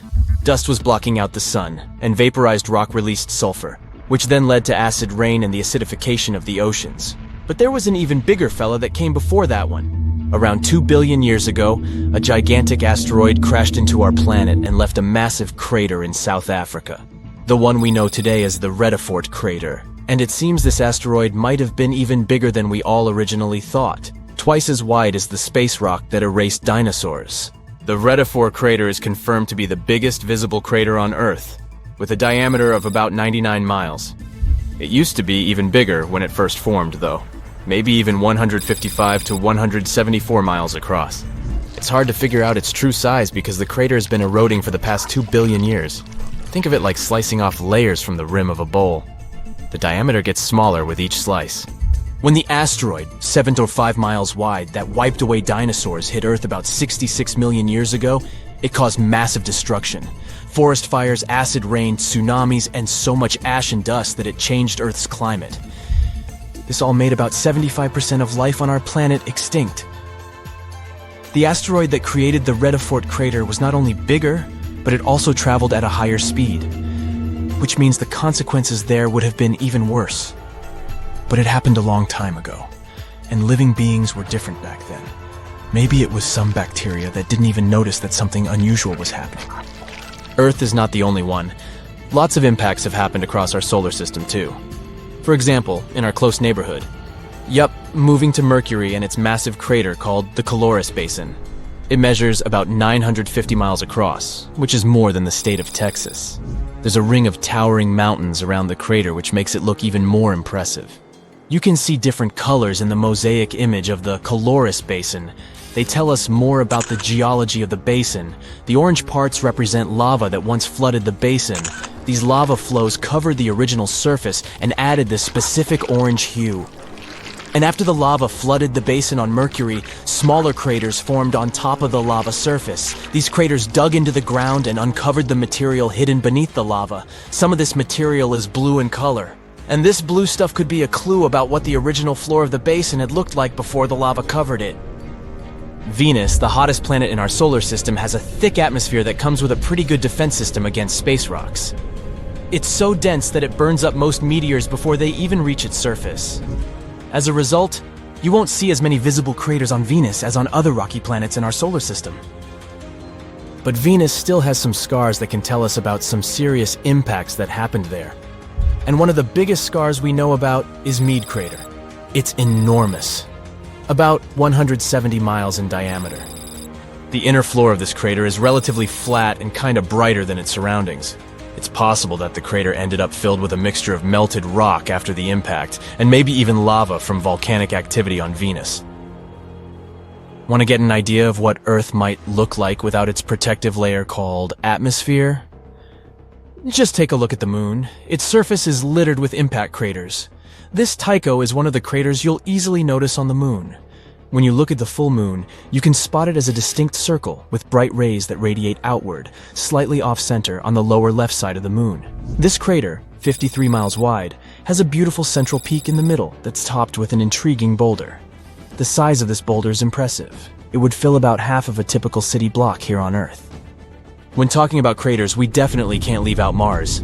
The red planet has a much thinner atmosphere than Earth. When spacecraft approach Mars, they rely on the planet's atmosphere to slow them down as they enter it. And indeed, the atmosphere helps slow spacecraft down during landing, but it's still not thick enough to completely protect Mars from all those space rocks that are coming all the time. From July to September 2018, a dark spot appeared on the southern pole of Mars. It consists of two distinct patterns. A theory says that the bigger, lighter-colored blast pattern can be the result of an impact shockwave scouring the ice surface. The impact generated winds that spread out and scoured the ice. The inner blast pattern, which is darker in color, occurred because the impacting object managed to penetrate the thin ice layer. As it hit the surface, it sent dark sand and debris flying. You look up and see a bright orange flash in the sky. A bit later, you hear a boom so loud the window panes around you burst into pieces. And then you see it. A giant piece of space rock burning high above your head, heading for Earth. When it touches the surface, the explosion leaves behind an enormous crater. It's 12 miles deep and as wide as Lake Michigan. After that, 3/4 of all living organisms on our planet are on the edge of survival. This event took place about 66 million years ago, and the bright flash in the sky was the very asteroid that wiped out the dinosaurs. These days, people have many ways to protect themselves, like we could hide in bunkers deep underground and survive. Such bunkers would already come in handy since there are many asteroids in the sky, and some of them are just waiting for their ticket to Earth to wreak some havoc. For example, the asteroid 1990 MU. In 2027, it'll come alarmingly close to our planet. Many people fear that Earth's gravitational pull will trap the rock, which is the size of 2 Brooklyn bridges. In this case, it'll start to move closer and eventually crash into the planet's surface. Such an impact would cause a shock wave that would be felt on other continents. Once the asteroid hit the ground, there would be an explosion. It'd be so bright, people would think a new sun appeared right here on Earth. The collision would release a huge amount of energy that would then turn into heat. Everything around the impact site would catch fire. And if the asteroid fell in the water, it would cause tsunami waves higher than the Empire State Building. Many coastal cities would be flooded. The dust that would rise after the explosion would cover the sun. The world would be plunged into darkness. If the dust stayed in the air long enough, the climate on the planet would change and Earth would start to freeze. If you think such a small meteorite can't cause serious damage, look at the Chelyabinsk meteor. It hit the Earth in the winter of 2013. When the space rock entered the atmosphere, people miles away heard a loud bang. The brightly burning object was approaching the surface at about 11 miles per second. Halfway through the flight, it split into several pieces. This caused several stronger shock waves. When the meteorites hit the ground, it caused a major earthquake, and the aftershock from the explosions shattered the windows of 5,000 buildings. People in 6 cities around the crash site felt the aftereffects of the fall, and this meteorite was only 60 feet wide. Fortunately, the asteroid 1990 MU will move past our planet. We'll be safe. Whew! But the next asteroid to approach Earth is going to be 3 miles wide. It's called 3122 Florence. If this giant hit our planet, it could wipe entire continents off the face of the Earth. In 2017, this space rock got awfully close to us. It could be seen in the sky even with a small telescope. Now, the next asteroid is the biggest one to worry about, 1999 JM8. It's about as wide as Manhattan, and it has an unnerving habit of approaching Earth a bit too close for everyone's liking. A small asteroid named 2020 VT4 got closer to our planet than all others have ever done. In November 2020, it flew over the Pacific Ocean at an altitude a bit smaller than the distance from Los Angeles to Las Vegas. That space rock was about the size of a big car. If it did make it to Earth's atmosphere, it would burn up completely before touching the ground. Falling asteroids and meteorites aren't uncommon on our planet. Luckily, most of them burst into flames and burn up before they enter the atmosphere. Mars is to blame for such frequent meteor showers. The planet isn't far from the main asteroid belt in the solar system. Sometimes, the gravitational pull of the red planet grabs asteroids from there. Then, Mars spins them around and flings them in our direction, just like a slingshot. So, Mars is a bully. Good thing we're protected by Jupiter. It's the largest planet in our solar system, and it has an incredibly strong gravitational field. It keeps the asteroid belt in line and protects us from being constantly hit by a rain of meteorites. And that's good news, considering Ceres is in the asteroid belt. This enormous space rock is so big that it was once considered to be a planet. Then, for many years, scientists called Ceres an asteroid. But in 2006, it was finally classified as a dwarf planet. This space object contains a third of the total mass of the asteroid belt, which is about 4% of the Moon's mass. If Earth were as large as a nickel, Ceres would be about the size of a poppy seed. So, what if an asteroid several miles across was heading toward our planet and people had to stop it? Well, we could break the space rock into smaller pieces. A massive explosion could be used to do this. People wouldn't even need to land on the giant asteroid. Getting close to its surface would be enough. Boom! A powerful burst of energy would split the asteroid into several large pieces and tons of debris. The smallest rocks would burn in the heat released in the blast, and it would also change the asteroid's trajectory. The larger fragments would burn up while entering the atmosphere. All witnesses of this unusual meteor shower would have a chance to admire a beautiful fire show. Another means of protection could be a kinetic battering ram. Simply put, it would be a huge object that people would send towards the asteroid approaching Earth. Or it could be a heavy spaceship. This is the method scientists produced to prevent the asteroid Apophis from falling to Earth. This guy is 1,200 feet across and often passes by our planet, coming as close as 19,000 miles above Earth's surface. The asteroid is going to pass close to our planet again in 2029, and there is a possibility that in 3036 it might crash into the Earth. If it happened, the explosion would leave a crater more than 3 miles across. Within 6 miles of the impact zone, all buildings and subway tunnels would be crushed or severely damaged. The event would also trigger a powerful earthquake. In the area of 30 miles away from the crater, car windows and window panes in houses would be shattered. And 75 miles away from the impact site, the earthquake would move furniture and buildings. One way to stop such a catastrophe is to build a heavy spaceship. It would take off from Earth, speed up, and then ram into the asteroid with great force. This impact would alter the course of the huge space rock, and it would fly past our planet. We could also try to stop the asteroid by wrapping it in foil. This would make its surface reflective, and then solar pressure might gradually change the asteroid's trajectory. Another alternative is using the gravitational tug. In this case, we would send an unmanned spaceship, large and heavy, toward the asteroid. It would fly over the space rock and slowly draw the thing closer with its gravitational pull. A small change, of course, would be enough to make the asteroid fly past our planet. Another way to protect Earth would be to build a system of giant lenses in space. Perhaps you've tried focusing sunlight with eyeglass lenses. Then you know how hot this sunlight can get. Now imagine having many giant lenses that are all directed at one point. Scientists think that focusing such a powerful beam of light on the asteroid would make the rock melt and evaporate, slowly changing its route. And one more way to protect ourselves from the asteroid would be to install several rocket engines on its surface. It would turn the space object into a rocket, and we could set its course from Earth. Rogue stars pose a much bigger danger. Like asteroids, they fly through space and can collide with anything in their path. The problem is that they have a gigantic mass, sometimes comparable to our Sun's. Around 70,000 years ago, a duo of rogue stars whooshed past the Sun. It didn't affect Earth, but caused some disturbance on the outskirts of the solar system. This event is likely to happen again someday. The rogue star Gliese 710, about half the mass of our Sun, is moving toward our solar system right now.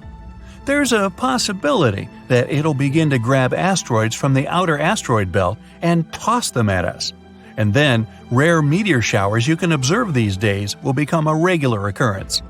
But right now, this rogue star is extremely far from our world, and there's a bigger chance that it'll pass by without affecting our peaceful existence. Back in 2018, the biggest active underwater eruption ever happened, at least the one that we could officially record. Scientists followed earthquakes that struck the area in the western Indian Ocean off Madagascar.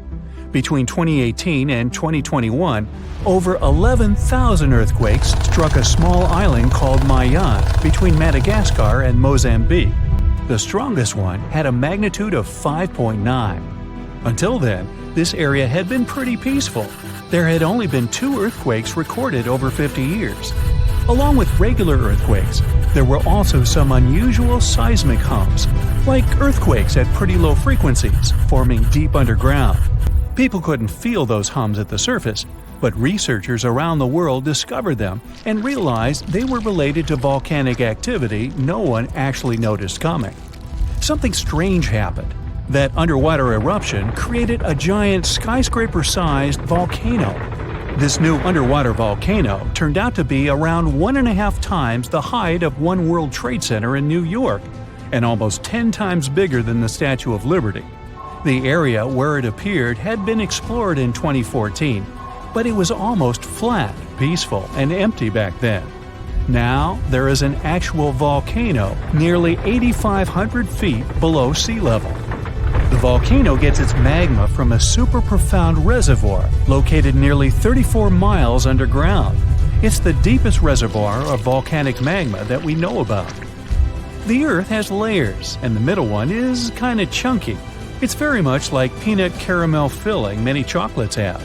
Research shows there are probably hunks of oceanic crust deep inside the Earth's liquid mantle. They're stuck there, creating large lumps in something that was supposed to be a smooth layer. Our planet has a rigid outer layer. It includes a hot upper mantle and cracked crust. The hot mantle moves and churns all the time, making the crust at the surface move too. This way, the oceanic crust dives into the depths and makes huge magma plumes go up toward the planet's surface. Scientists even found an ancient piece of the Pacific Ocean hundreds of miles underneath China. Those are the old remains of the Pacific seabed from long ago, and they were pulled downward below Earth's surface into the mantle transition zone. This rocky slab that used to be at the bottom of the ocean is made of the crust and some solid parts of the upper mantle. Most of the volcanic activity on our planet happens where we don't even see it, under the surface of the ocean. About 70% of all volcanic activity happens in the oceans, and mostly in the area of the South Pacific, with over 1,100 volcanoes squeezed into that area. Coastal cliffs, mountain changes, soils, and sediments that line valleys. These are only a small portion of the rocks on our planet. Oceans hide so much more deep down below the Earth's surface. In between the Earth's surface and its core is the mantle. It's a warm, thick layer of rock that moves and flows constantly. Some hundreds of miles below, there's a place where diamonds grow. As they form, they go through high temperatures and pressure, after which they eventually freeze. That way, when they arrive at the surface, scientists can explore their structure, find out how they formed, and understand better what's going on in the depths of our planet. Thanks to diamonds, they realized the mantle was very wet, and it possibly contained much more water than all the oceans on Earth. Our planet is eating up its own oceans. As its tectonic plates move, dive, and go beneath one another, they drag huge amounts of water into the Earth's interior. The water beneath the surface of our planet can help with developing magma and lubricate faults, which actually makes earthquakes more likely to happen. Water is actually stored in the minerals. It gets incorporated into the planet's crust when new oceanic plates form. They go through the process of bending and cracking as they grind under other plates, and huge amounts of water then go deep into the crust and mantle. Scientists research an area that's 18 miles under the surface. They realize these zones pull 3 billion teragrams, which is more than 2 billion pounds. Any ocean is like a whole new world. There are incredible sceneries below the surface, magnificent waterfalls, lakes, and rivers. There are thick layers of salt beneath the seafloor, and rivers and lakes form because seawater goes through those layers and dissolves them, creating something that resembles pools. The dissolved salt makes the surrounding water denser. That water then settles there, which eventually forms underwater lakes or rivers. But there are also mountain chains, trenches, canyons. There's a canyon in the Bering Sea with more than 8,500 feet of vertical relief. This makes the Grand Canyon look way smaller than it is, since the underwater canyon is nearly 2,500 feet deeper. Deep parts of the ocean are really cold. The temperature of the water can be about 40 degrees, but at the bottom, water can get boiling hot. There are hydrothermal vents in the seafloor. Those are the hot springs located at the edges of tectonic plates. The water they release can reach a temperature of up to 750 degrees Fahrenheit, but the pressure at such depths is very intense. So intense, no human being can handle it. Still, it's the pressure that keeps the water from boiling. Ocean depth is on average 2.3 miles. Light waves can still enter at 3,280 feet, even though it's in a very small amount. So all the mysteries hidden below that point remain in total darkness. The actual illuminated part of the ocean goes until 600 feet. Even though the sun gives us light, most of our planet is dark all the time. It's all because of the oceans, covering over 70% of our planet. The loudest sound that came from an ocean, and of the loudest sounds ever recorded, came from an ice quake. It was so loud, researchers picked it up by sensors more than 3,000 miles away. There was a seismic activity that made frozen ground break down. The Antarctic ice sheet is bigger than the continental part of the United States and Mexico together. A big iceberg from Antarctica holds over 20 billion gallons of water, which could make a 5-year water supply for 1 million people. Humans can generally drink sea ice, although we can't drink seawater. As time goes by and the ice ages, the brine trapped between ice crystals drains out. That way, ice becomes fresh enough to consume it. If all the ice sheets and glaciers we have on the Earth melted at the same time, the sea level would rise another 260 feet, which is just a little shorter than the Statue of Liberty, the height of a 26-story building. Clams lived long enough to tell us more about oceans past. Ancient mollusks can live for more than 500 years. To learn more about a tree, you can use its rings to see how old it is. To learn how old a mollusk is, you can examine its rings within the shell and tell. This is also how scientists get information about the ocean, climate, and whatsoever. Clams can help take a look at what happened about 1,000 years ago. The Earth doesn't have 4 but 5 oceans now. The new one, called the Southern Ocean, was officially recognized only a few months ago. It borders the Atlantic, Pacific, and Indian Oceans, so scientists couldn't agree if it's really a new ocean or just part of the colder regions of these 3. We don't only divide oceans on maps, each has different conditions for unique marine species.